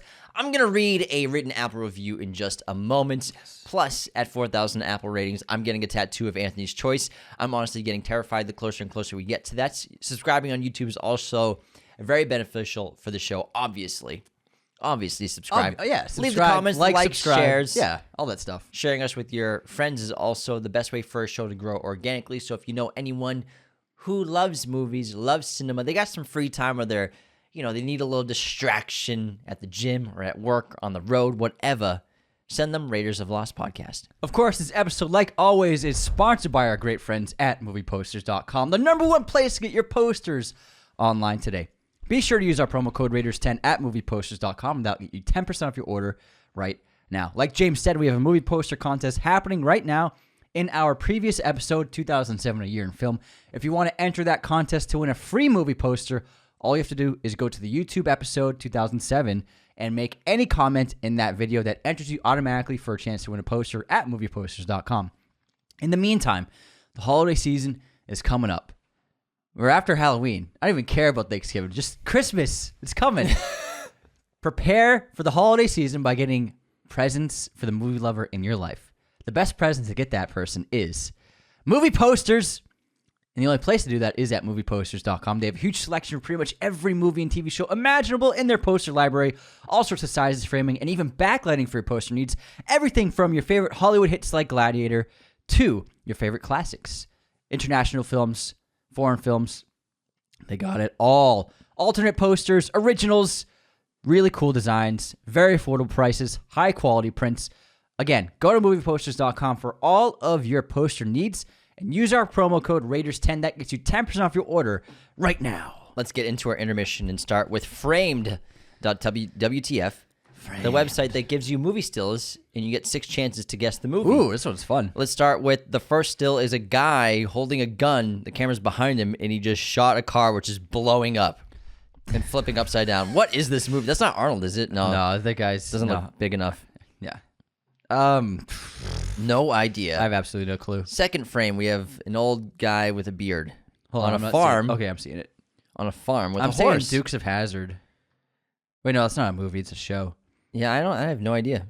Moving on to number 3. Number 3, that late. So it's a guy and a girl at a diner. We can't see the guy's face, but he's got great hair. Okay, next photo. Definitely an 80s movie. It's Swayze. Is it Swayze in number 4? Yeah, Swayze's in number 4. Oh, on the car? Yeah. Oh, That's Swayze. Roadhouse. No, not Roadhouse. What else would it be? Another one of his movies. No, Try it. I'm going Roadhouse because I know that Roadhouse has ridiculous action. I don't think it's Roadhouse. It's Roadhouse? Damn it. Roadhouse. Let's go. All right. Nice one. Man, those are tough ones. Yeah, I had no idea until Swayze. The explosion helped because I remember I didn't watch Roadhouse recently, but I watched a bunch of clips from the old Roadhouse before the new one came out, and I remember there was some ridiculous action in it. All right. Cool. Good job. Great job. All right, let's get to our intermission trivia. Let's start with the movie quote. You ready? Ready. Okay. That's the second time you've tried to kill me today. Oh, come on. It was just a little bomb. Is that Mr. and Mrs. Smith? Yeah. Nice. Nice job. All right, here's mine. Is there some reason that my coffee isn't here? Has she died or something? I have no idea. Devil Wears Prada, Miranda Priestley. It's pretty funny. Anthony, guess this movie release year. Braveheart. 1996. 95. 95. What year did the Hunger Games come out? 2009. 2012. Whoa, really? Really? James's mind was blown. Why did I think it was so much earlier? I don't know. Wow, that's wild. First female lead in an action movie.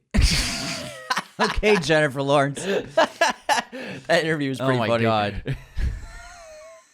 She walked that one back. Sigourney Weaver. Sigourney Weaver. Uma Thurman. Uma Thurman. Linda Hamilton. Thelma and Louise. Anyways. What's your... Michelle Yeoh. Movie pop quiz time. Yeah, it's your turn, man. My turn. Waiting for you. Who directed Ace Ventura, as well as several other Jim Carrey films? Who did Ace Ventura? He also did Bruce Almighty. I don't know, man. Tom Shadyac. What is it with you and the most random director trivias? It's interesting. It's always like some random fucking director. That's an interesting bit of information. What? You don't like learning new things? Wait, what's his name? Tom Shadyac. Shadyac. Shadyac. Man. You don't like learning new things? You always do random movie directors. I like to give people knowledge that they maybe didn't know before. It's interesting. Get out of here. Because you've seen his movies dozens of times, but you didn't know he directed who the director was, you know? You're right. I'll never forget Tom Shadyuk now. I hope not. Shadyuk. Probably a funny guy. Probably is. Very funny guy. All right. Jeez, the hate for getting really interesting questions. You just always do random movie directors that nobody knows by name. Yeah, but that's what's fun about it, because you've seen the movie so many All times. right, I'm just being cynical whiner. I'm whining. I'm whining. Stop whining. Stop whining. All right, here's my quiz question. Stanley Tucci played Meryl Streep's trusted friend in Devil Wears Prada, but he also played her husband in what film? You always ask these Stanley Tucci questions that nobody knows. Stanley Tucci is an extremely famous person. Extremely famous. So famous. Everybody knows Stanley Tucci. He plays her husband in a movie. Huh. I am going to say... what's that fucking cooking movie? Fucking with Amy Adams. Fucking with it. It's like... What's that fucking... I'm the cook. I'm a chef. Oh my god. That's her accent the whole movie. It's like something and someone, or like... Julia. Yes, Julia. Julia. There you go. Something and someone. What's that fucking cooking movie? That's a delightful movie, by the way. It is, yeah. It's fun. It's very sweet. Something and someone.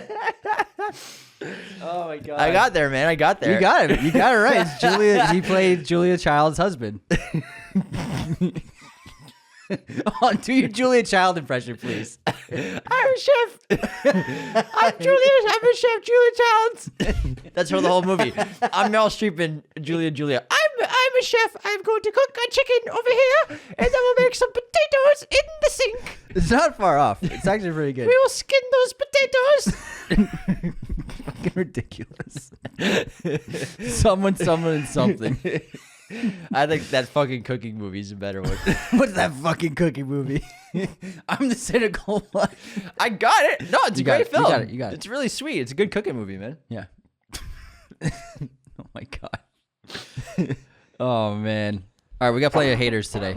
Let's hear the haters, Anthony. Let's hear let me pull up a review while you do that. All right, first up. Maddie G in 2007. Cars in 2007. It came out in 2006. Ooh. Consider me unsubscribed. We always get one wrong in our list. You always put one in that's not right. You're welcome. I'm not sure I can allow you to do the list. I contribute to the list anymore. You looked at the list. I trust that when you put a movie on the list that you check the date. You did American Psycho for 99. That was you. That was you. That was you. That was you. And also you did me. Grand Budapest for the wrong year. No, that was never 2000s. No, but that was not on the list. I caught it last minute. I caught it. Well, I fixed it. I caught it. No, yeah, but you put it on. And I caught it. Yeah, while we were recording. No one knows. I'm just saying, I'm not sure I can trust you to put movies on lists for certain dates. I don't think I can trust you anymore. Caught it. And when you put them... Then you make the list. I will. That's what I'm saying. Well, don't make me make the list then. Fine. I'm just saying, I'm not sure I can trust you to put movies on lists when it comes to certain dates. Listen, I think Cars was at Cannes in 2007. Because when you put Cars on the list, I'm like, oh, I didn't realize that, but James must have looked at it. Oh, that's the one movie that you're like, I wonder if that's on here. No. I looked at all of them that you put on. Yeah. I trust that you... I trusted you. that you made sure they were the right release years. That's 3 in a row, man. Wow. You're out. 3 strikes, you're done. You're out. Like you've never made a mistake before. What mistake have I made on a release year list? Probably something, man. What was that? Probably something. You know. All I'm saying is we got 3 in a row from you. People make mistakes. You wanted to do 1994, and we've fucking done it before. That's the big mistake. You made the mistake too. That was a joint mistake. Your idea. That was a joint mistake. It was your idea. That was a joint mistake. I tried to tell you. I said, I'm pretty sure. No, we haven't done it before. That's a lie. James is making up lies. I'm just saying I can't trust you to make these lists. To help make these lists anymore. I will make the lists, and then you can judge the rankings with me. But I just can't trust you, man. That's 3 in a row. 3 strikes, you're out. If I remember correctly, you were making the list with me. No, I was. And I'm saying When you put movies on the list, I trust that you check the release dates. I found it on a list of a list. A list of a list of a list. It's on a list. It was a BuzzFeed list. So I blame whatever website put Cars on their list. It's not. Way to take accountability. I am not taking. Nope, it was not my fault at all. You didn't even write Cars. It was BuzzFeed's fault. All right. Anyways, moving on. Juan Cruz, no Elite Squad. Oh, unsubscribed from Argentina. I totally forgot. That's a great movie from cool 2007. movie, yeah. Wow, it's that old. Yeah. Daniel Lotte. If I don't win the poster giveaway, I will be unsubscribing. Hope you win, bud. Blondie. 300 only gets a 2-minute conversation. How dare y'all? I'm unsubscribed. LOL. Love y'all. Keep up the good work. We should do a whole 300 episode. That'll be a good one. That's a great idea. I want to do Casino Royale soon, too. Yes. Ryan Brock. Unsubscribe. Cars was released in 06. You omitted Ghost Rider and the criminally underrated Meet the Robinsons. But I can't stay mad at you guys. I'm sure you're adding Balls of Fury was more important. Thanks for the endless entertainment. Jay Slats. You both claim to love the Oceans movies, but can't remember Ruben's name. I will have to unsubscribe. But then resubscribe because I can't not listen to you guys break down movies and argue over who messed up basic facts and names, which just happened. Oh, man, that one killed me because you were like, I thought you loved this franchise. You're like, what's the guy's name? You're like, what's the old guy's name? I'm like, fucking, you should know. You've seen them so many times. I have. Nick Pasquette. Green jacket doesn't fit. Unsubscribe. That green it's a short jacket. That jacket fit real well. All right, we'll see. What about the compliments I got on the green jacket? We'll get to that. We'll get to that. Richard Hashka. James, that was your Liam Neeson impersonation? Unsubscribe. I'm not an impersonator. Here we go. David Carter. Green with green and green worked. It just did. Thanks. There's your fan. Anthony's always criticizing me. Are you going to criticize this jacket today? It's a great jacket. Thanks. They're great. I appreciate it. Jazzy Jeff. Too much talking for a podcast. Unsubscribed. Reference to a hater.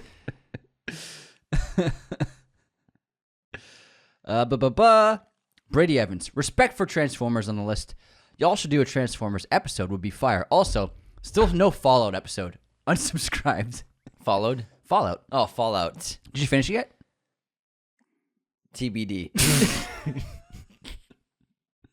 It already won its awards. It came out, won awards, and still you haven't watched it. I haven't watched a lot of things, Anthony. He's too busy, guys. Pretty busy guy. Too busy. Pierre, in 2007, this was the year my dad passed away. Hashtag unsubscribed. Aw, sorry Sorry, pal. Hope we brought you joy for that episode. Then we got Nuketown City. Still not over the fact that you dislike The Firm. I resubscribed so I could say unsubscribe. I dislike it as a movie adaptation. The book's great. The movie's a letdown compared to the book. That's all I'm saying. But I love you. HSHB 9th. Norbit is not on the list. Unsubscribe. I replied, we were worried that it would overshadow the rest of the list. Yeah, I mean, we couldn't just put it in the top 3 with No Country and There Will Be Blood, you know. Yeah. This is a good one. Dan Beard. Dan Beard. Great episode on the wide array of good movies from 2007. But Close and Shut? I must unsubscribe on this open and shut case for Fracture. We were saying to close. I said close and shut case. Close and shut case. Which are synonyms. Yeah, I roasted you, I think, for that. No, you did. I roasted you about something on that episode. You replied close and shut too. Close and shut. You reiterated it, so we both said it. I think. You know, it's one of those conversation things, like the Mandela effect. Yeah. That you just you're going with whatever anyone else. I think a lot of people realize we pick up on our mistakes. And sometimes they just go over your head. Yeah. Joe Emerson. Too much talking about movies. Not enough small talk. Unsubscribing as you guys caved to Bob Belcher. That was a good small talk episode. I will say we did 10 minutes of small talk. It was a delightful opening. I thought it was pretty funny. Bev9708. Unsubscribed. In Fracture, Anthony Hopkins plays an aeronautical engineer, not an architect. Yeah.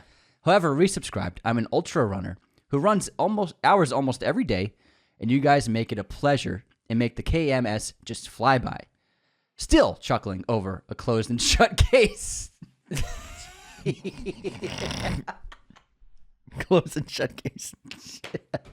Those KMSs, Anthony. Oh my God! Are those kilometers? Yeah.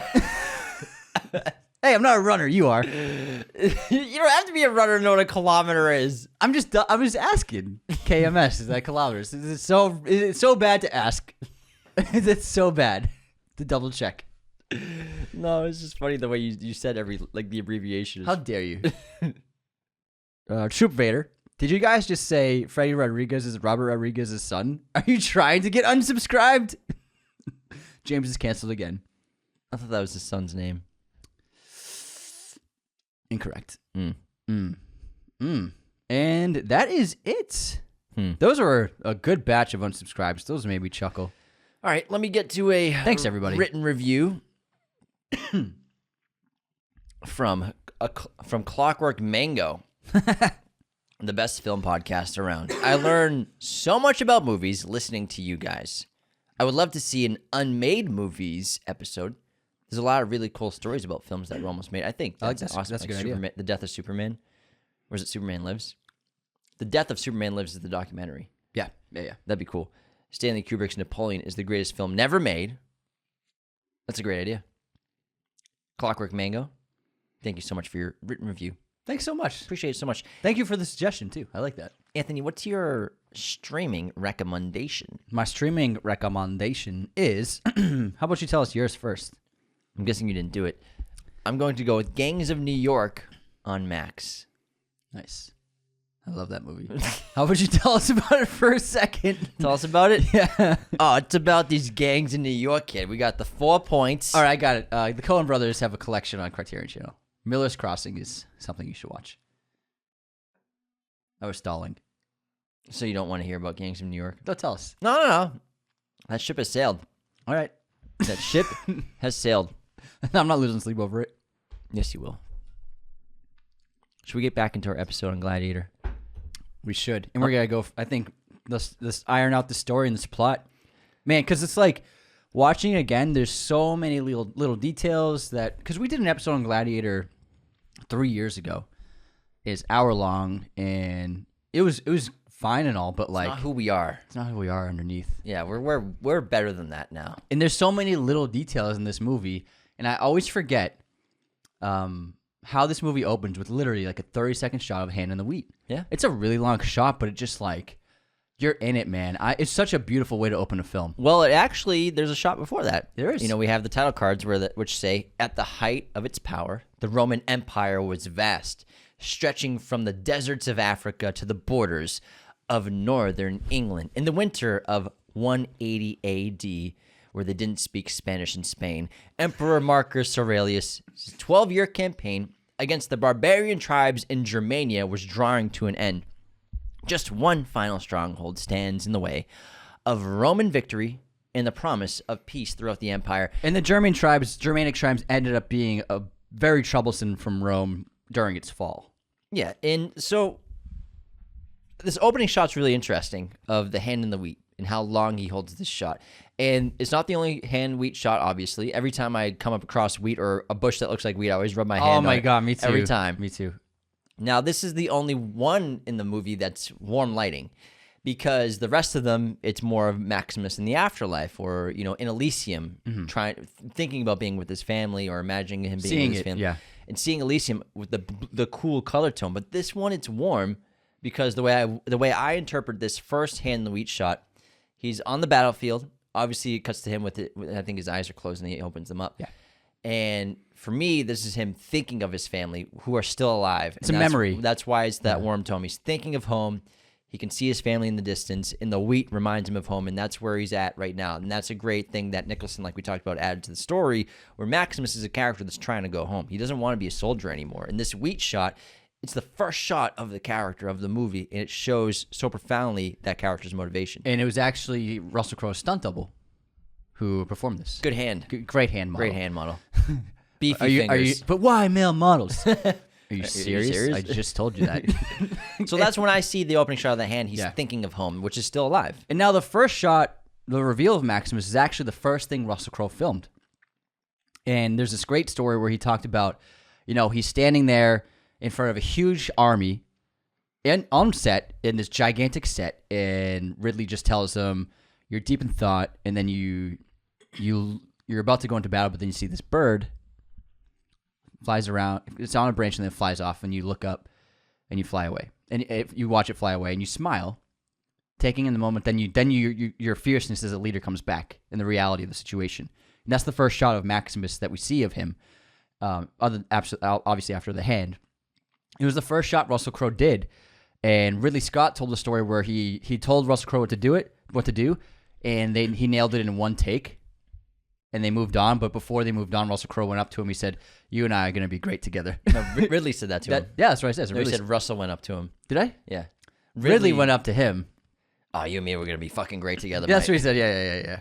And it's just they've made so many films together now. They must have had a great relationship. But I love this opening because without any dialogue. Excuse me. Sorry, it was all the laughing earlier. Ridley Scott knows how to show, not tell. And within 30 seconds, you know that Maximus is highly respected with an army that is fiercely loyal to him. As he's walking through the ranks, everyone nods or bows to him. Not a word is said, but you can feel the love, the adoration, and the loyalty that all these men have for Maximus. And right off the bat, we know who this guy is. There's a name involved with this film that we have not said yet. Integral part to the DNA of this movie and Maximus as a character, and that's Hans Zimmer. Oh, yeah. Hans Zimmer, I think we've been saving that bacon. Oh, yeah. I'm sure a lot of you have been thinking, they haven't brought up Hans Zimmer yet. Hans is such a magician with his music. In this movie, the music's so important because it transcends the character, transcends the themes, and takes you into a different world. And I love the melodies he crafts with his team for the opening of, the text crawl and the humming, the singing. Lisa Gerrard as a singer is amazing. And just these soft tones, and then the instruments start ramping up. But the themes that he creates for Maximus are the dun, dun, dun, dun, dun, dun, as he's walking through his troops, and that's in the background, the brass. It's just really incredible. It's uplifting. Yeah. It's monumental, and it makes you feel like you want to fight for Maximus. That's what the music does for me in this sequence, and a lot of the movie in general. Whenever we have those great gladiator themes, like the Gladiator Waltz is what a lot of those tracks are called. Yeah. When we're in the Colosseum after they beat the gladiator, the barbarian horde, I want to fight for Maximus because of the things he does, the kind of leader he's represented on screen, as well as the incredible music that goes accompanying with him. Yeah, the hero themes in this movie are a couple of Hans's best hero themes, and it's the one you just hummed, and then the big hero theme, very similar to Pirates. Yeah, that's just the era that Hans was in with his style and his voice as a musician and a composer. But there's such great hero themes because when I go to the gym, that's one of the songs I put on for like a hard set. And I will fast forward to the Maximus theme. Oh yeah, in Barbarian Horde. Anthony lives so hard, guys. No, literally, it's you like can tell when he's listening to Gladiator. It's like 5 minutes and 45 seconds into that track, and the Maximus theme starts when it's in the Carthage battle in the arena where he's on the horse and he gets thrown the sword. That's the hero theme, and Hans has always been unbelievable with that hero theme. He's done so many now, from Batman to Superman and Maximus and a bunch of others. But it's really special in this film, but also honing in on the emotions and the vulnerability of the characters, and you really feel the grief and the sorrow, the meditative quality, the stoicism of Maximus, I think, is illustrated in the music as well. And it's not just the bombastic, brassy tones and huge percussion and strings. It's really those softer moments that we get in this opening that connect us to the character. And Hans Zimmer and his entire team did a wonderful job. And like I said, using the duduk, the Middle Eastern instrument, as a huge instrument in the music of this film. It's so incredible, and you never heard anything like it before. And it predates, obviously, what he did with Dune, using these Middle Eastern instruments to create sounds that American and Western audiences had never heard before, but also highlighting the various cultures in Rome. So this score is actually highly accurate, but it also harkens back to the ancient epic scores of Ben-Hur, of the 50s and 60s, of Cleopatra, and you get the sense for that ancient Hollywood epic, but something new. But this opening's incredible. It's one of the best epic ancient battles you'll ever see on screen. We talked about it quite a bit earlier when we talked about the weaponry. The sheer scale of the production is astounding. You've got several hundred, 500-600 Roman troops marching down a hill going against several hundred barbarian Germanians. And it's incredible production design, wardrobe, makeup. The action's really excellent. We got horses. We have a dog. Lots going on. Catapults. We have the terracotta pots of flaming oil, which they actually built. They actually built everything. And that's why it works. As primitive as these weapons are to us today, they're still very effective at killing. And that's one of the main themes of this movie is death and killing. And Maximus is an expert killer. He's an expert general at leading his men to victory. This battle, they're going to win before they get into it. If you've never seen Gladiator, you never watched the trailer, by their mood that they're going to win. And these people are about to be conquered for the final battle. And you can see the sophistication of the Roman army in comparison to the barbarian army and how far advanced their technology was. Obviously, it's not to us now, but to the civilizations who lived outside of Rome, it was the height of military prowess and ingenuity. And so they were really up against the Goliath of Rome whenever they went into battle against people like this. And so many great moments. I think the Headless Horseman is such an interesting shot. It's so crazy and fun. The fight, the dialogue between Maximus and his men are great really powerful. gore. But the battle is absolutely bonkers. We got fire arrows, we have fire catapults, we have fire terracotta bombs going off, and it's just brutal. It's a massacre, basically. And it's chaotic. You feel the energy and the frenetic tone of being in a battle, and where you're I'm sure if you're in the middle of that battle, you don't even know where to look. You're probably terrified or fiercely having fun, and you're just it's probably insane. And then you feel that in the camera work, and you see the weaponry, how different they are, and what's really interesting, something that ancient cultures, some were really great at, specifically the ancient Romans, the ancient Chinese. What they were great at is they would adapt to other technologies that they would get in battle. They'd fight an enemy, they'd go to war with them, maybe defeat them or lose, but they would take their technology, their weaponry back and kind of use it in their own world, in their own culture. We see weaponry with these barbarians. It looks very reminiscent of weaponry used in the gladiator arena. That was something that very clever cultures, that weren't stuck in their ways. Let's adapt to what works well for this culture. Let's kind of play with their weaponry. The weapons are brutal in this movie. Brutal! Savage. We have massive axes, massive bludgeoning weapons, ball and chain with spikes. It's freaking crazy. It's so goddamn fun. The horse stunts are excellent. The guy flipping over on the horse is great. But it's an epic battle that ends, obviously, in a Roman victory. Yeah, and another great improvised line is that the actor who plays whatever's below general, probably admiral, commander, or whatever, and he says people should know when they're conquered. That was actually ad-libbed by that actor. Would you know? Would I? And it's a great line. It's a great moment. And I love going from the chaotic brass and percussion from the score to we're all slow frame rate, crazy shutter speed, and it's Lisa Gerrard singing this beautiful, harmonious melody for about a minute straight, and it's just so powerful. It gives you goosebumps when you watch it. And, after the defeat, we're introduced to the rest of the main characters. We're introduced to Marcus Aurelius, the Emperor of Rome, who was watching on a distant hill. I like how they waited to show him until after. Well, they show him on the hilltop. Oh, yeah, they do. Yeah. Before. You're right. Before the battle starts. We also get our introductions to Commodus as well as Lucilla, who are in a chariot on their journey to the battlefield, which they know will be a victory. Yeah, and we get a lot of sense of these characters. That, like you said, with the dialogue and the intricacies of the interpersonal relationships, you get a great sense for both characters. And with Commodus, you understand that he has this really intense affection for Lucilla, which will obviously grow once he gains power. He'll be able to act on that. What ends up being obsession with his sister and obsession with pure blood. And then you see his sense for desiring his father's affection and a desperation for that man's attention, which you definitely get here. And you see he's very vulnerable, he's very honest, he's almost childlike around Lucilla. But then they step outside of the wagon, and he's suddenly the Prince of Rome. he's hardened, and he speaks down to the other people.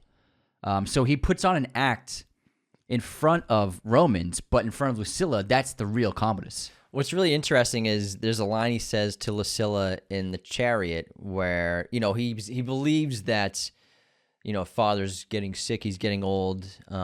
He believes that he'll be named heir and he'll be named emperor, and he's looking forward to it. And he says, I will honor him with games worthy of his majesty. Mm-hmm. And so he's already planning what to do with Rome once it's his, in a way to honor his father. He can't wait for Marcus Aurelius to die. And Marcus, clearly a very old man who clearly loves Maximus, has so much respect for Maximus, basically shuns his own son when Commodus asks, take my hand, father, and we shall walk amongst the wind. And it's victory. Great, yeah. Commodus arrives right at the moment when Maximus is being applauded by the entire army. Mm-hmm. That's when Commodus arrives. And you can see the jealousy and the envy on Commodus when he sees Maximus. You can imagine, it's been over a decade at least of watching Maximus get attention, find success. Their whole lives. Yeah. And being shown love by Marcus Aurelius. And yet again, here we go again. Perfect timing. I show up and Maximus is being applauded by everyone. Have I missed the battle? Am I too late? You've missed the war. And this leads, obviously, it's all connected to the end of the film when Commodus is trying to understand, or we're trying to understand why Commodus hates Maximus more than anyone. And it's because Marcus, his father, loved Maximus, and so didn't Lucilla. So Lucilla has that great line of she tells Maximus he hates you because Marcus Aurelius, because our father loved you. He loved you, Maximus. He didn't love Commodus. And I loved you. And I loved because you. they both loved him. It's a great line, and you can tell that there's so much built up for Commodus. And you can also argue that if it wasn't for Marcus Aurelius naming Maximus as his successor, Commodus might not have killed him. You could argue that Commodus killed him partly because the idea of, once again, Maximus winning put him over the edge. I think that's absolutely right, because that patricide scene is really powerful, which we'll get into in a minute. Yeah. Because we obviously I got a little ahead, sorry. The tense sequence where, the politicians are there, the senators are there, they're mixing and mingling with the soldiers, with the generals and the officers of the army, and we can already see that Commodus is planning to become emperor in his own eyes. He's asking Maximus for support. He's also deterring senators from courting Maximus with his army. And also swaying Maximus away from talks of a republic and the Senate having power. How do you feel, emperor versus Senate? And we have that great scene between Lucilla and Marcus. If only you'd been born a man, you would have made a great what a Caesar you would have been. And then we have that great scene between Marcus and Maximus, one of the best scenes in the entire movie. I think that there's such a strong first act, really powerful moments. And Marcus talking with Maximus, softening him up a bit, talking about his home, what is Rome, and really opening Maximus's eyes to what Rome has become and offering him heir of becoming emperor of Rome in order to carry out Marcus's wish of power going back to the people, because Marcus is reflecting on his life. His final days he spent reading diaries from the Senate, reading things he's done, reading history, reading books, because he feels like he won't be remembered as a good Caesar, a just Caesar. He'll be remembered for the sword rather than the pen, but with his dying wish, he can be remembered for giving power back to the people. He wants to set Rome free, and Maximus is the perfect person. And they do a great job of illustrating Maximus's clear love for his home and his family, the way he talks about his farm with a twinkle in his eyes. And that's clearly all he wants, is to just, now that it's done, the final battle's over, he can finally go home. But Marcus Aurelius has bigger plans for him, and he needs him. And, I mean, what makes Maximus such an iconic hero figure is he's offered the throne, he's offered the emperor role, the protector of Rome. He's given all the power someone like Commodus has been craving his entire life. And Maximus says, with all my heart, no. And Marcus Aurelius says, and that's why it must be you. And I get goosebumps every time I see that scene. And that's what makes the audience love Maximus, that he doesn't want power. It's literally handed to him in this scene, and he doesn't want it. But Marcus Aurelius eventually wears him down to make him realize that the only way to save Rome is to give you the power, because Commodus is not a moral man. You and I know this. You've known this since you were young. Giving the power to Commodus would ruin Rome. Marcus Aurelius, in this movie, foresees that. In real life, he hoped Commodus would do better, but obviously did not. And so eventually Maximus gives in. And the next thing we see is with him and Cicero, his squire. He says, we may not be able to leave here anytime soon, because Maximus essentially has decided, yes, I'll accept the offer. Yeah, basically. And Lucilla confronts Maximus outside that tent, and we get a little bit of their history of their past. Clearly, they were past lovers. She brings up they bring up her son, Lucius, who he doesn't know he's the father of yet. Whether or not that was their plan, but it was obviously an entry point for a potential sequel, because his father is obviously dead. Lucius's father is not alive, and I like this scene. And Connie Nielsen's really great because we get a lot of characterization with her in terms of Maximus says, I think you're good at survival, because she knows politics. And just because she doesn't wield a sword and go to battle doesn't mean she doesn't fight every day for her life for survival, because politics in Rome can be just as dangerous as being on a battlefield. You don't know when death can come for you, and you have to make all the right decisions and the right allies constantly. And that ends up being Lucilla's main story conflict, is just trying to survive under the rule of her brother. Mm-hmm. And that informs a lot of her. And I think she's an absolutely dynamic character. She's so well fleshed out, with a fantastic performance from Connie Nielsen. I think Lucilla goes underrated in this movie for sure. Yeah, she's so playful in the first act before Commodus kills Marcus, and she's honestly just like eats up that screen so deliciously, and great dialogue, great performance. She's feisty and charismatic, and sort of like there's something, she's like sneaky in a way. Yeah. But obviously that's changed once Commodus gets power. And she's also hinted at from her father, your brother will need you now more than ever, which is a hint. And you can see Marcus wants to tell her, but then he hesitates, and then he says, enough of politics. Yeah. But the patricide scene is such a I'm sorry. So Lucilla puts together the clues on her own. Mm-hmm. What her father said to her, and then the way Maximus reacts when he steps outside the tent. So she puts those two things together, so when her father's dead, she knows that it was her brother. So the patricide scene, so powerful.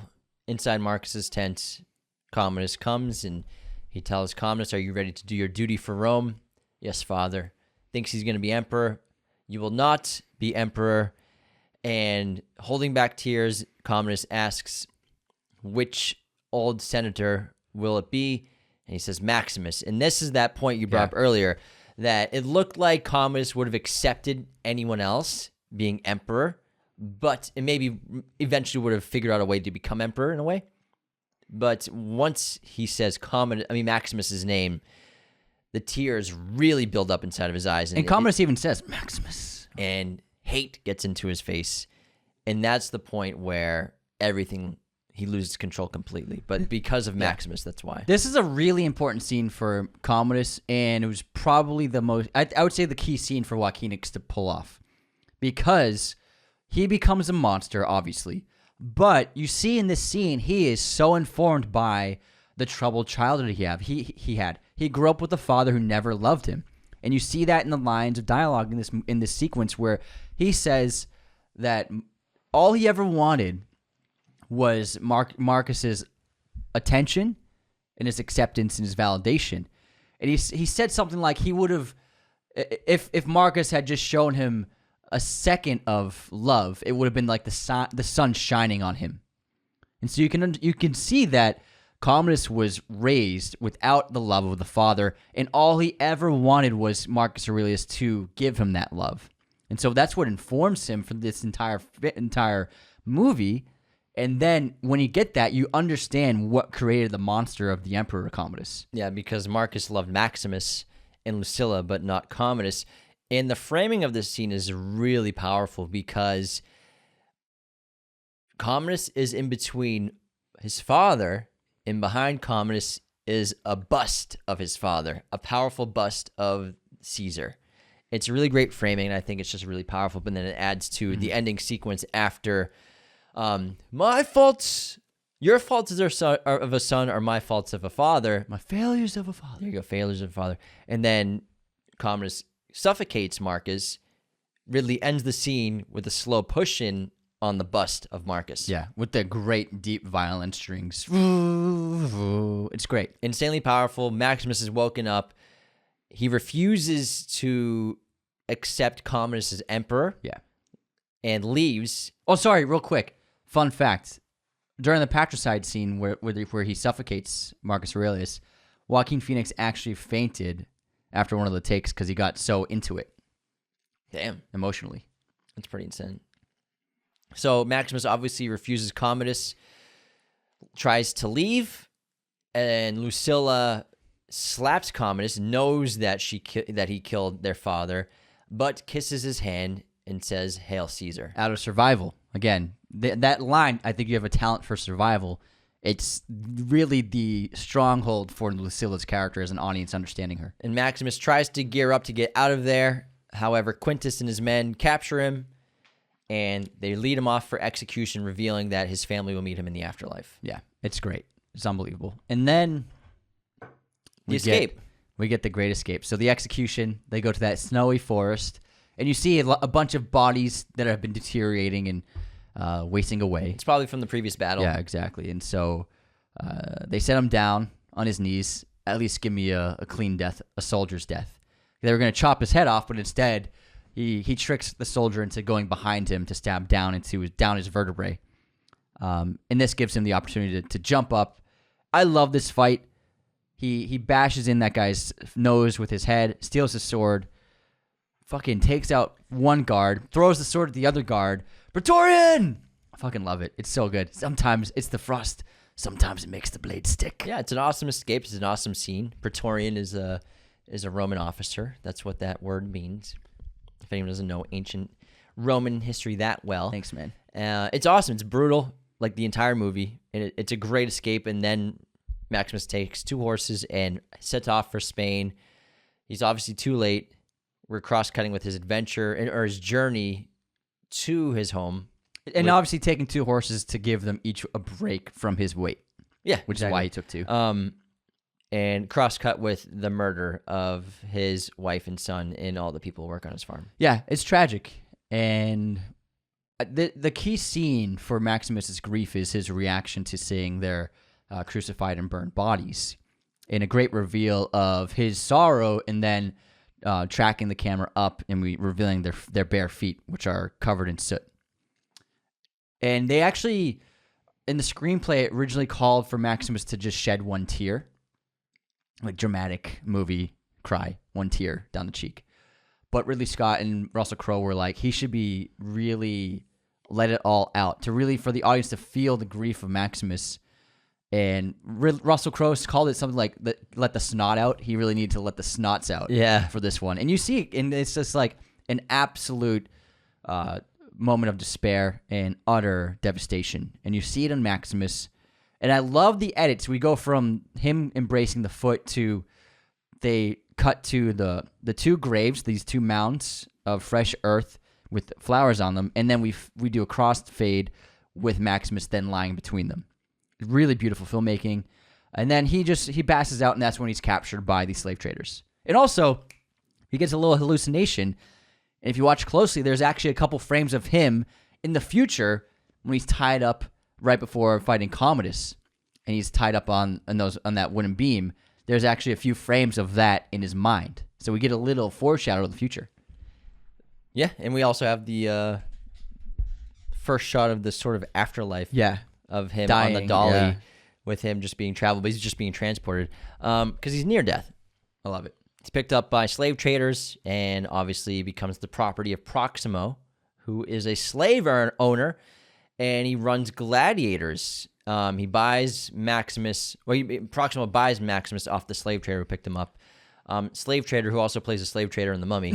Same guy. And is trying to execute Rick O'Connell in that Basically movie. has the same exact role of trying to make a deal basically. And so Proximo buys Maximus as well as several other gladiators off of the slave trader, and then Maximus is brought to Proximo's gladiator school, where he's taught to fight, taught he will die, but he now takes on the persona of Spaniard. He refuses to speak, refuses to talk.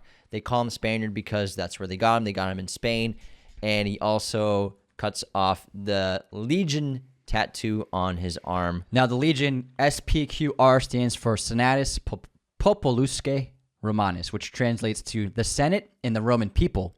This is one of the main slogans of Rome throughout history and can still be seen on modern times and manhole covers. You can see it on fountains in Rome. It's all over the place. And yeah, you can see it on a lot of sewer caps. And he refuses to fight, refuses to speak. Juba also, asks him, like, why don't you fight? We all have to fight. Won't that anger your gods, the sign of your gods, which is basically the sign of the army. And we meet the emperor. Yeah, we meet Juba, who ends up becoming a friend, and then Hagen, who is like Proximo's number one, who ends up obviously being another friend of Maximus going forward. Yeah, Arnold Schwarzenegger 2.0. Yeah, another Austrian German. And I love this is one of my favorite edits of the film. It cuts from Maximus; he's slicing into his arm to get rid of the tattoo, and the blood's dripping down his arm, and then it immediately cuts to a white cow walking through a tunnel with blood dropping onto it. It's a great cut. The gods favor you. Red is the god's color. Yes, I love it. And do we have our first gladiator fight before we go and see Rome? This is the first one. So this is where they're walking through the tunnel. People are overhead, blood again dripping down. Nobody knows what to expect. The new gladiators have no idea what's coming. And they're chained to each other's wrists. Yeah, two pairs are chained together. Buddy system. Proximo, he gives that great speech. He's great at speeches. Yeah. He talks about how no matter what, we're all going to die.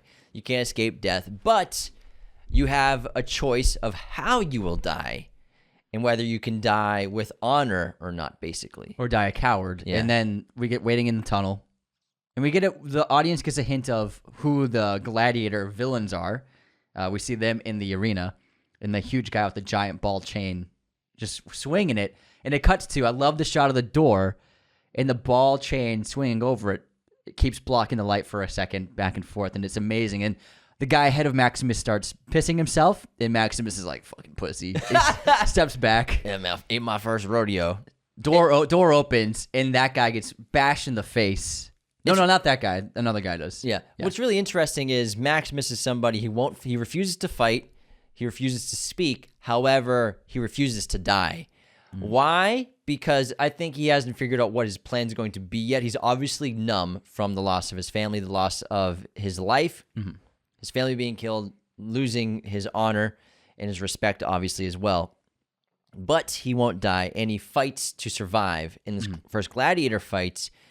And I think that he's not... It's not like he has a plan, I'm going to become a gladiator and take over. But he's not ready to die yet. Yeah, exactly. And maybe he himself doesn't understand. Like, I'm not ready to die yet, and I don't know why. And I'm waiting to find out why I'm not dead, why I haven't died yet. Maybe I've been spared for a reason.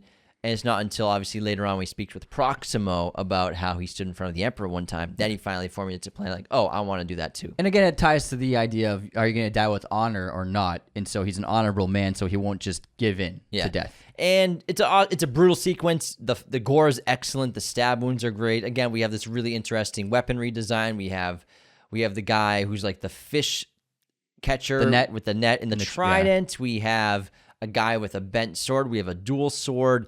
Some of the gladiators are wearing animal heads as helmets. Yeah. It's crazy. The ball and it's chain really guy. Cool. Yeah. But obviously, our gladiator crew is starting to form. The team. The squad. The boys are starting to squad up. Squad. And they put in some work.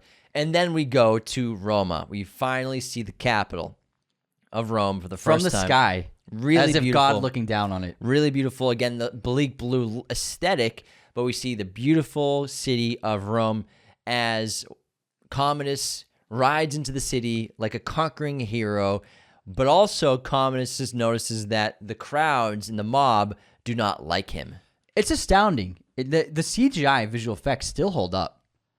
And I gotta say, man, watching it in this day and age, in 2024, it still looks absolutely phenomenal. There's not a moment in this movie that hasn't aged well. I think it's an immaculate movie. And Commodus, Commodus he greets Lucius at the stairs with Lucilla as well. He's welcomed by the senators, and then we're on the Senate floor with Commodus. But here's the interesting line.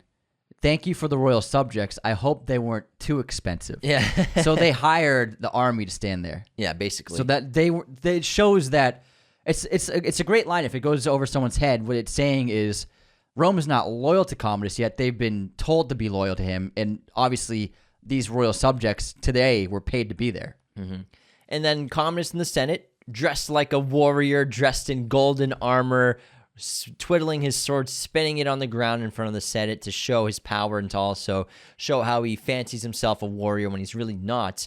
It's going to be reminiscent. I feel like Joseph Quinn's character in Gladiator 2 has the same kind of aesthetic and look. He wears the gladiator armor in his Senate attire as well. And it looks like they played around with the makeup that Romans would wear with his character. You see in the trailer. Yeah, honestly, I mean, interesting theory. Maybe Commodus is the father of Joseph Quinn and his brother Emperor. It's a possibility. Yeah, that's a possibility, but I think his obsessive love with Lucilla, I don't think he ever had sex with anyone. It's possible, Yeah. but I mean, maybe he had a couple of secret kids somewhere. Yeah. Just a theory. And then also... And the Senate meeting is great because he's showing that he's going to be a very different ruler from his father. His father was an intellectual, and he says all he did was read books and study while his people suffered. And so Commodus' plan is Commodus is fueled by the desire for validation, the desire of love. He never got it from his father, and now that his father's dead, he wants it from his people. And so Commodus, his plan is to do everything he can to make the people love him. Hence the entire reasoning behind playing the game, having the games, 150 days of games. He wants the people to love him in a way that his father never did. Yeah, that's not his plan yet. It's not until he has that greatness of Rome debate with Lucilla, where Lucilla informs Commodus that the mob are Rome. Rome isn't the Senate. Rome isn't battles. Because he talks about why do we go to war? Why do we have battles? And she says, for the greatness of Rome. But what is the greatness of Rome? And she says, the people, the mob, are the greatness of Rome. And that's where it really clicks for him to have 150 days of games. We get the great shot. He doesn't say, I'm gonna do the Gladiator Arena games. It's just a shot of him. He places a little miniature figurine inside of his model of the Colosseum. Yeah. That tells the audience exactly what he's doing. And then the senators, Gracchus and the other one outside in the city. Games, 150 days of games. And Gracchus realizes he's cleverer than I thought, gave him credit for. He actually understands what Rome really is. Rome is the mod. And the best way to take away their freedom is to distract them. He will give them blood, and they will love him for it. And Rome is not the bleeding heart of the Senate. It's the sand of the Colosseum. Also, there's a newspaper leaflet no one had a problem with back then. No one had a problem in 2000. A printed leaflet that says Gladiator Games. Cry me a river. Cry me a river. Cry me a river. Next we get Maximus as Spaniard in the gladiatorial arenas across Morocco and the entire empire of Rome. We can assume he's been doing this for weeks, maybe months, going to gladiator battle amphitheaters with Proximo and just decimating everybody. And him walking through the tunnel mirrors him walking through his army in the first scene where they all bow and nod to him. All the other gladiators, yeah. And the other gladiators, now they do the same thing his soldiers did. Spaniard. They nod, they bow to him. He is their leader. They will follow him into battle. They trust every decision he makes. And he's so good, he's become so famous that they don't even go out. He just goes out. And he's got a different look. He's got his black chest armor on now. And it's him. It's 1v5. And we get the great low angle shot. Yeah, and what's so great about Maximus before he even enters the amphitheater in the arena is how confident he walks going to battle. And then when they raise the gates and the crowd, they're cheering for Spaniard, the other gladiators, the other 5 massive dudes, they tremble in fear. They take a step back as Maximus just slowly walks into the arena. They're like, fuck, here he is. We're so dead. You can only imagine what the last couple months has been like. He's probably been doing this everywhere. And he decimates them. Easy work. Within a minute, he kills all 5 guys. And famous beheading. He stabs the last guy twice in the chest with both swords, takes them out. boom, decapitation. Yep, dual beheading. But it's powerful because the entire crowd goes silent because Maximus, he's not going to play their game. He doesn't understand yet the power that he can have. He's probably just, I'm killing for survival. I am just an entertainer for you. Is that all I am? Are you not entertained? He despises the people cheering him on. That's why he throws the sword out throws there. the sword.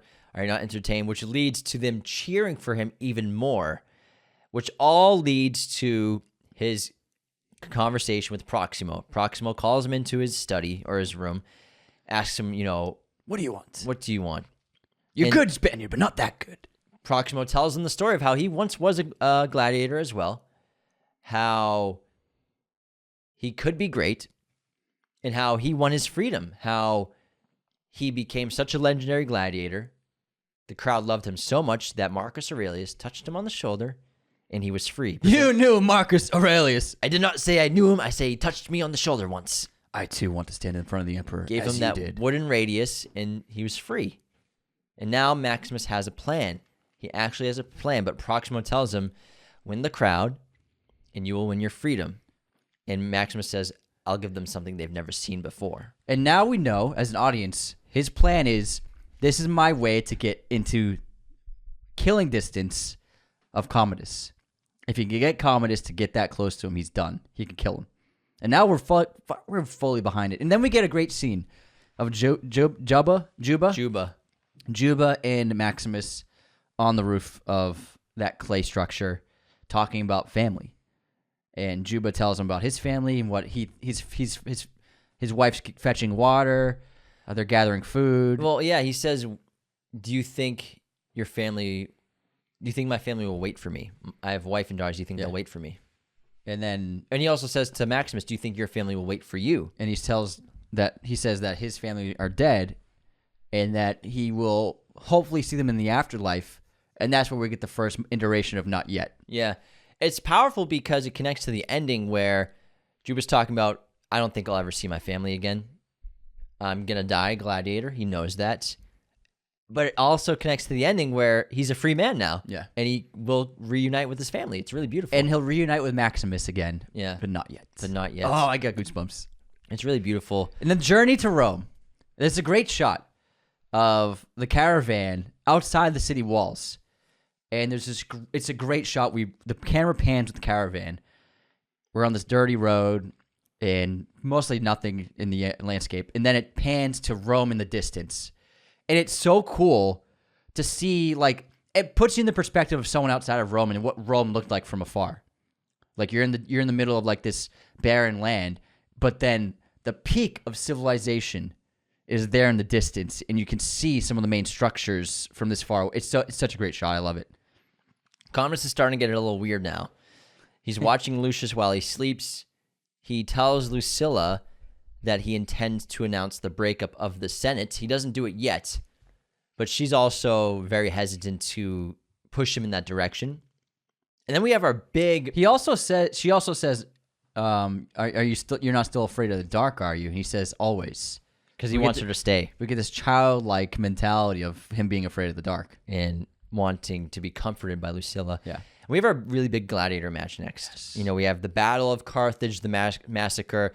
I like the sequence between Proximo and the gladiator head gamesman, the orator, where the orator is basically like, you're gonna sacrifice all of your gladiators in this battle of Carthage, and the massacre. Proximo's like, it's a massacre. Cassius. So Cassius is like, well, you're gonna take it or you can leave it. You can either leave and go back to wherever the hell you came from, or come and fight in the Battle of Carthage. Proximo knows he's probably going to lose every single one of his gladiators, but he has no choice. Yeah. You'll get your contract rates or you get your contract canceled. But he's got Maximus, man. And then Maximus and Lucius, great conversation outside the jail cell. Very sweet at first and pretty fun until he discovers who Lucius really is. Yeah. Names his horses on his chest, and then he... Lucius. This is Argento. And then Steve. Your name's Lucius. Yes. Lucius Farris, after my father. And he backs away into the shadows. Fuck. But then, man, waiting outside the Colosseum, they're in the underground of the Colosseum. And there's so many intricacies of Colosseum architecture. They had elevators. They had real elevators where they would bring up either soldiers or animals. They were strong enough to lift an elephant up, these elevators. Unbelievable craftsmanship and engineering and architecture. And you get to see some semblance. You get to see it in the background. And it's so cool to see the underground. And then they enter the arena, and we get that amazing 360 that we mentioned earlier, which is seamless. It absolutely looks phenomenal, and the camera pans around them, and they are just awestruck. And earlier, Juba said, I didn't know men could build such things. And it's also important to note that Maximus, as Marcus said in the tent, you've never even seen Rome. Maximus has never seen anything like this, so this is mind-blowing for him, too. And the barbarian horde fight's incredible. And the Battle of Carthage is supposed to be a massacre. They're up against these warriors with chariots, these female warriors with bows and arrows. They have superior firepower. They have chariots. They have horses. All the gladiators have are shields and weapons. And also, Maximus picked out his helmet earlier. Yeah, oh yeah, because he knew Commodus would be there, so he grabs the helmet, which is great. But again, this is a great sequence where what we talked about earlier, where they built a third of the Colosseum in terms of the radius, and that's all they shot with. But they were able to fudge it and move the camera around, move wardrobe and props around, move characters around, redress specific parts to make it seem like we're in a full 360 of a circular oval theater or stadium and arena. It's really incredible. The horde fight's awesome. You know, Maximus uses his great leadership to lead the men to victory, to defeat the chariots, to take all of the enemies out, stealing their horses. The heroes spin in the sunlight, the crowd cheering for them. And he saves Hagen, puts his life on the line to save Hagen. Yeah, it's incredible stuff. The gore's excellent, blood everywhere, and Commodus is loving it. The chariot crashing into the wall, everyone getting out of their seats to go watch it. It's freaking awesome. It's incredible. And Commodus enjoys it so much, even though the Battle of Carthage is supposed to be a massacre. Correct me, my history is a little off, but aren't the barbarians supposed to lose the Battle of Carthage? Yeah. Yes, sire. Sorry about that, sire. No, it's not. It's fine. I quite like surprises. And he wants to meet this great gladiator. I think I'll meet him. Yes, sir. They call him the Spaniard, sir. And so he goes down to the gladiator floor in front of the entire crowd to meet Maximus. And we have one of the most powerful scenes you'll ever see in a movie, where Maximus turns his back on the emperor, and the emperor forces him to reveal himself and tell him his name. He takes his helmet off, turns around, and reveals to Commodus that he is Maximus. Decimus Meridius. One of the most incredible reveals, or sort of twists you'll see for a character, not for the audience, but for Commodus and Lucilla. Incredible twist. It's amazing. He's still alive. He's going to get revenge in this life or the next for his wife and son. In the audience, the crowd spares him. Commodus wants to kill Maximus, but the crowd screams, live, live, live, over and over again. And Commodus can't deny them their love, and he can't deny them their desire. And this is proof. This is what Lucilla tries to explain to Maximus later on, that I saw a gladiator become more powerful than the emperor of Rome, because the crowd are Rome. The mob is Rome, and Commodus bends the knee to the mob and spares Maximus. And then afterwards, we get the great exit where the hero music's playing, and then the crowds are cheering Maximus, and then he's walking out like an absolute G. And then it cuts to Commodus with Lucilla. He's irate. He's filled with anger because he says, they told me he was dead. If they lied to me, that means they don't trust me and they aren't loyal to me. So now he doesn't feel like he can trust even the people in his army and in his Senate. And then, obviously Lucilla visits Maximus that night and talks about what we just said, how you became more powerful than the emperor of Rome. And Maximus, he doesn't want to give her the time of day yet until he hears her out, basically. And she explains that she's been living as a prisoner since Commodus took power and killed their father. She lives in terror every day because her son is heir to the throne. And any time Commodus could kill Lucius and wipe out the entire line, but also just kill her son just because he wants. But the power to amuse a mob is Rome. And so Commodus has to start scheming. He can't just outright kill Maximus because it'll make a martyr out of him. I will not make a martyr out of him. So he hatches a few plans. His first plan is to have Maximus fight Tigris, but with the extra secret sauce of there being tigers underneath the ground that come out to try to kill Maximus. It's been arranged. It's been arranged. Awesome sequence. Oh my god, the tiger Real fight. tigers on location. Real fucking tigers. Of course, they did use some blue screen work by putting blue screens behind tigers to make it close to Russell Crowe in specific shots. But there are stunt doubles, like when the tiger jumps on Maximus's back. That's a real stunt double with a tiger on his back. Yeah, and they obviously used fake tigers for when it's on top of Maximus on the ground. He stabs it, yeah. But there famously was an instance where a tiger came within 6 inches of Russell Crowe. Like that was a near-death experience or near serious injury for Russell Crowe. There's just something special about actually having them there.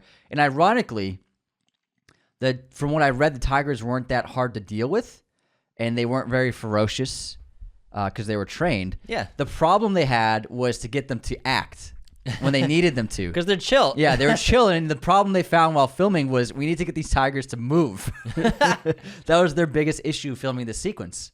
That's interesting. Yeah, so I don't think Russell was in danger of getting killed. Obviously, it's a tiger. Yeah. But they had tamers there, and they're trained to. Yeah, but if you're making a movie, you don't want your actor to be near a tiger. No, I know. It's 6 inches from a tiger. It's quite the insurance policy. But man, like we said about the rhino, I can't wait to see the rhino in the new film. But for me, the tigers were, as a kid, it was always my favorite sequence, the tiger fight. Powerful fight. It's great. Maximus eventually overpowers and defeats Tigris, and he is standing over him with that axe. And the crowd want him to kill Tigris, right? And then he looks to the emperor, who looks to the crowd, and the emperor tells him to kill Tigris. And I love the reaction when Maximus is on the ground and he gets the upper hand on Tigris and kicks him down, and then it cuts to Commodus, and he's like, "Fuck!" But here's another really powerful moment where the mob is saying "kill," the emperor is saying "kill," but what does Maximus do? Throws the axe on the ground and walks away, sparing him, defying the emperor in front of the entire mob. He does it and he doesn't do it because it's honorable.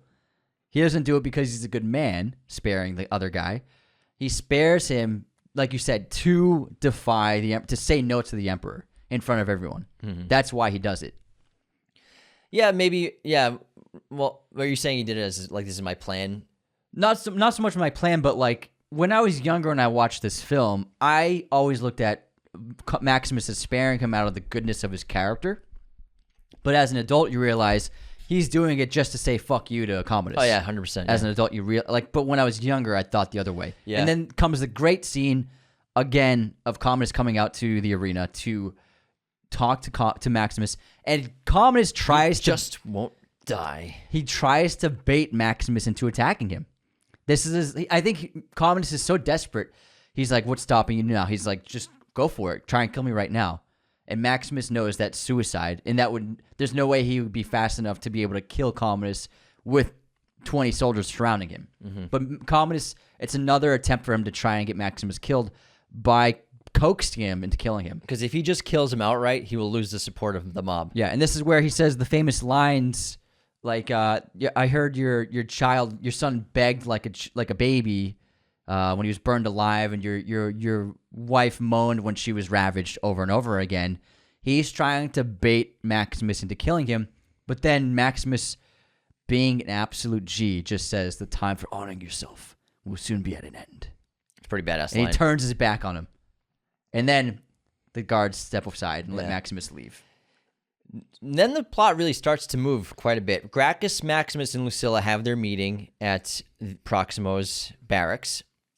And Maximus tells him his plans to take over the city and then leave, actually, after he does it. And so you're going a little ahead. What am I missing? Next up is Cicero. Oh, I missed Cicero. Sorry. Cicero finally gets a hold of Maximus and tells him that the army is in this area and they're getting fat and tired and spoiled and bored, fat and bored.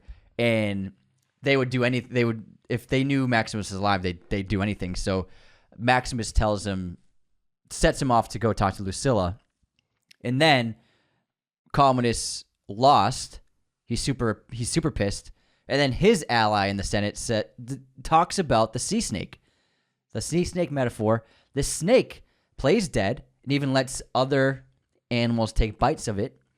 It keeps playing dead until it's ready to strike and kill its prey. And so Commodus comes up, this gives Commodus the idea of waiting, playing dead, and playing incapable so that his antagonists, his enemies, think they can get the upper hand on him and then striking. Copy that. Thanks for bringing that up. Because then Maximus and Lucilla and Gracchus have their meeting, and Maximus is like, here's what's going to happen. I'm going to have some horses waiting for me. I'm going to help me escape. I will leave Rome. I will get my army. I will come back and take over the city. And Gracchus is very skeptical. He's like, and you'll just leave? Trade one dictator for another. And Maximus says, yes, I will leave. And eventually Gracchus believes him because Marcus Aurelius trusted you. His daughter trusted you. I shall trust you. However, for Gracchus, he's quickly taken in by guards and arrested, and Lucilla is eventually threatened almost. And that's because the scene before, I forgot to mention, after the snake metaphor, he orders for every senator to be followed. Yeah. So Gracchus was followed. And then we have that scene we were talking about earlier of Lucilla and Maximus talking. Yes. I mean, Lucilla and Commodus talking about why... Oh, no, I'm sorry. Lucilla and Maximus talking about why Commodus hates him the most, as well as telling him what happened to Gracchus and basically saying, we have to expedite your escape plan. Tonight, you will have horses waiting for you at midnight. Proximo, who Maximus tried... Yes, because Gracchus was captured, taken prisoner. Yeah, so Proximo tried...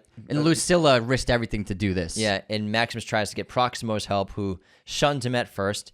But then Proximo says, you have friends in high places, very persuasive friends. At midnight, Proximo will help you escape. There'll be horses waiting for you. We skipped one scene. It's a really powerful scene between Lucilla and Commodus, where he forces her to lie down with him. And then he says, open your mouth. And he places his fingers in her mouth, taking some of her saliva. And then he tastes her saliva in his mouth. And she's just shaking with fear. And I think that's also what fueled her to be like, I need to get this done. I need this man killed. I need to get out of this somehow. That's, I think, what also, that for me as an audience member, it's like, there's no other option for her. Yeah. And then how does Maximus's plan get found out by none other than Lucius? Oh, poor Lucius. So Lucius is playing around with some of his servants, fighting with swords, pretending to be a gladiator. And don't you want to play soldier? Commodus is like, oh, no, I'm a gladiator. I'm Maximus, the savior of Rome. Savior? And then he says, and who told you who that? Who said that? And then he whispers in Commodus's ear what we can assume to be he overheard his mother saying it. Mm-hmm. Probably secretly, Lucilla probably thought that she wasn't being heard by anybody, but her son heard her. Yeah. And that's the great, powerful scene of Lucilla finding Commodus and Lucius reading old stories, and then Commodus goes into his busy little bee speech. I love it. And threatens Lucilla right to her face in front of her son, basically telling a story about another person who was betrayed by those closest to him, in that the busy little bee will tell him everything, or else he'll wash in their loved one's blood. Strike down everyone they love and bathe in their blood. What a great monologue. Yeah. It's fantastic. And we have the almost escape, the ambush now of Proximo's barracks by the soldiers. Gaius is killed by a snake in bed. Mm-hmm. We see that, which is a great little nod to how people were assassinated sometimes. And then the Legion battle at the prison barracks. Yeah. Where the gladiators, Maximus's gladiators, are willing to fight for him to help get him out, to help him escape. Do not risk your lives too much. Just give me some time. Some die. And they're all captured. Maximus thinks he can get away. Cicero is placed as bait in the moonlight. Proximo was killed. Yeah, Proximo axed out. We talked about that earlier. Yeah. And Maximus is captured. Yeah, what a moment when Cicero is sitting on his horse and Maximus whistles to him. He's like, Maximus, and then immediately the noose gets thrown up on him. Yeah, and he tries to save him. Then he's surrounded. Yeah, and man.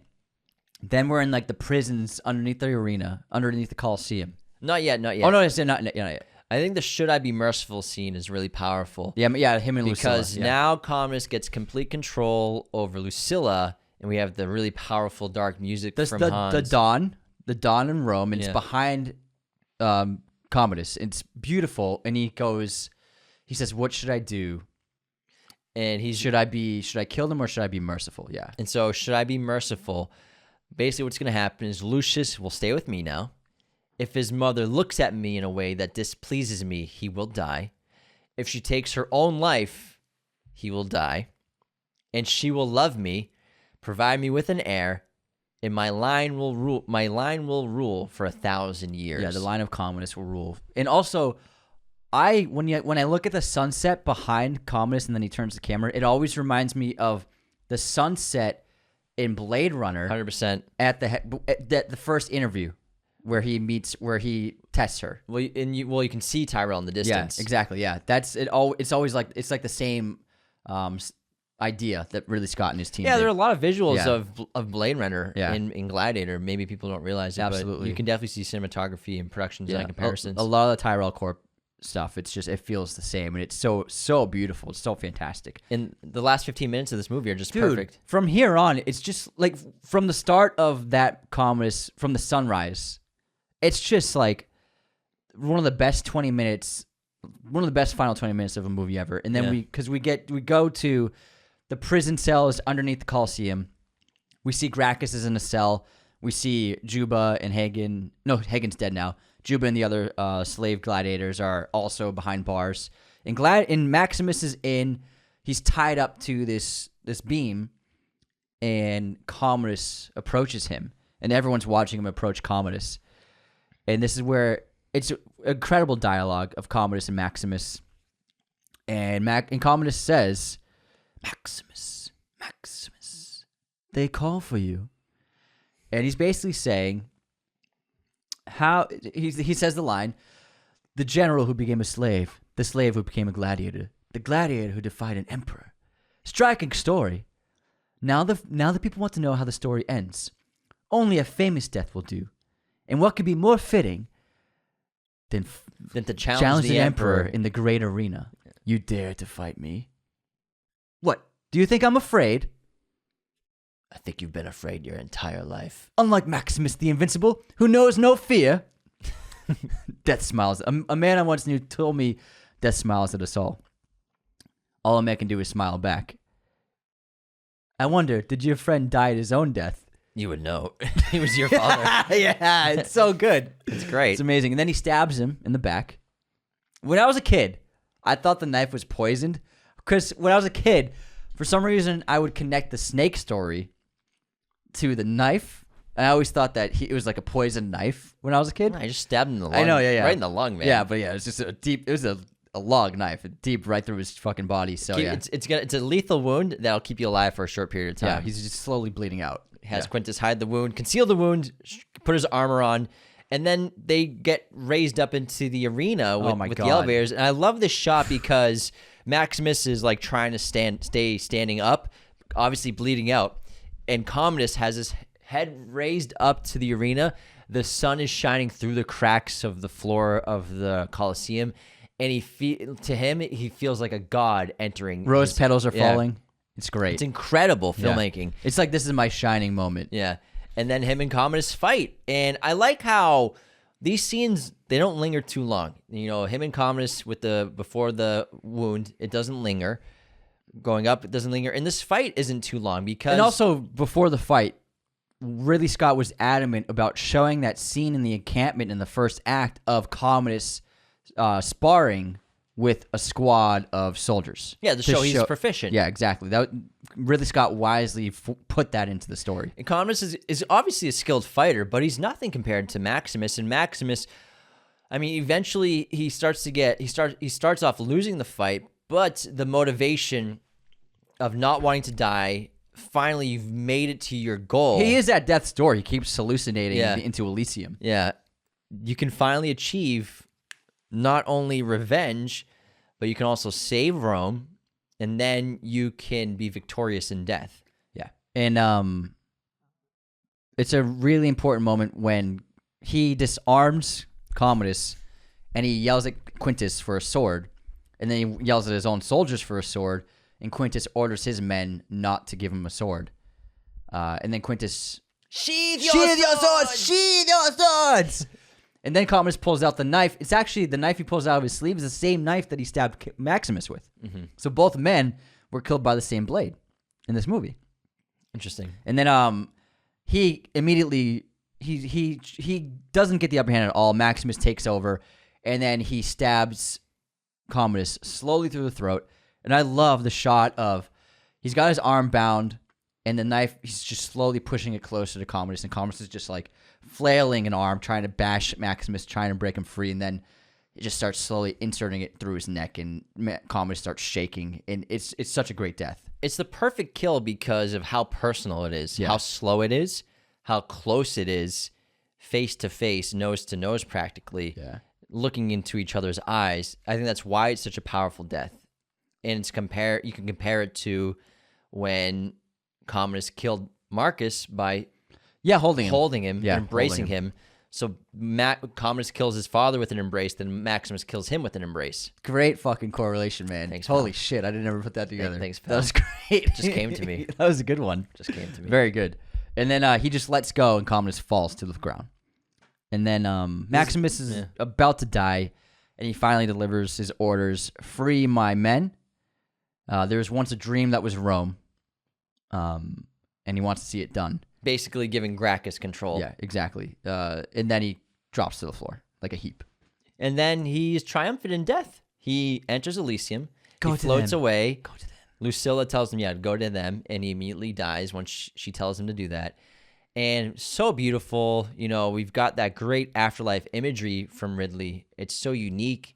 It feels otherworldly.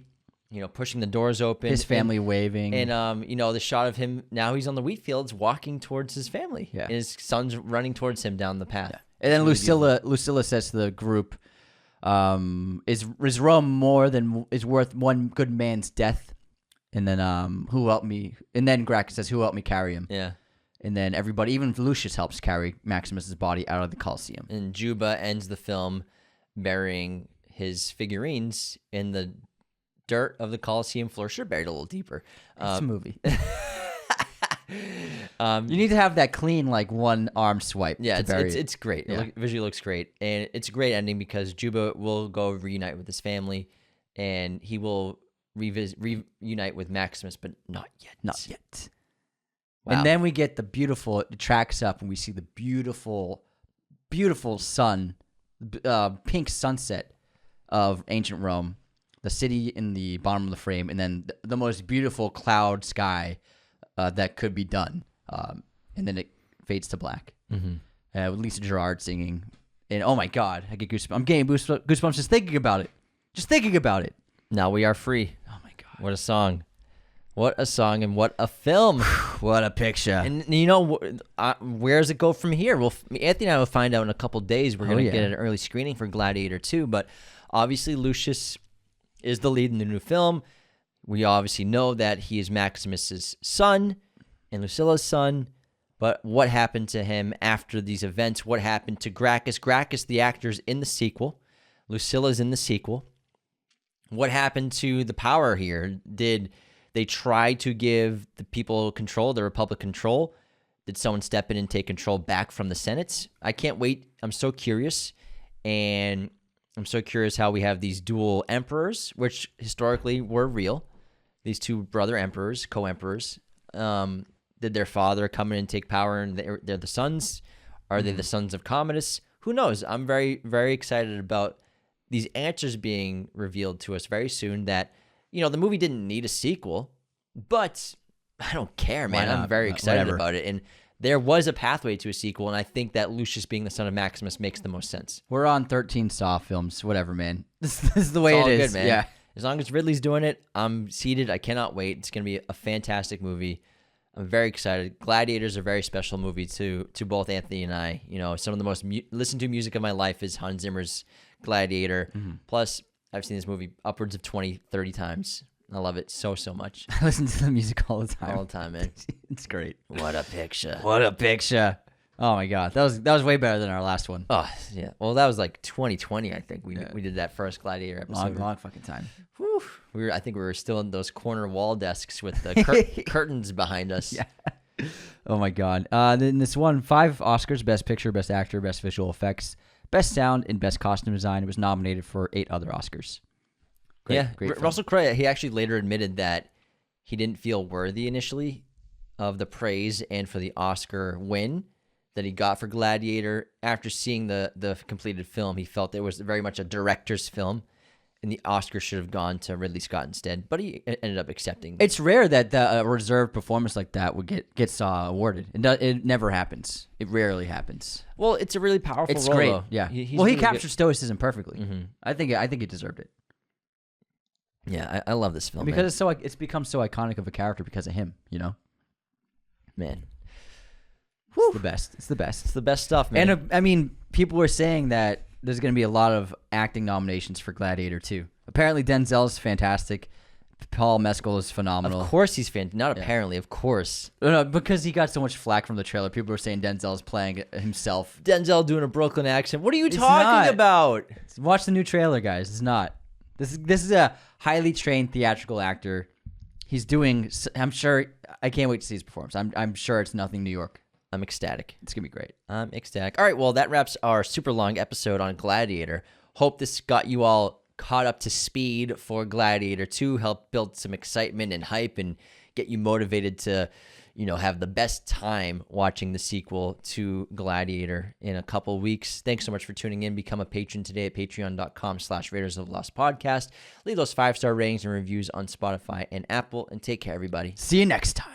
This episode was brought to you by our chosen one patrons, Jacob Kossler and Nicholas Martin. Thanks so much, boys. Raiders of the Lost Podcast is a mirror image production. Sound mixing done by Jacob Kossler. Opening music by Chase Jackson.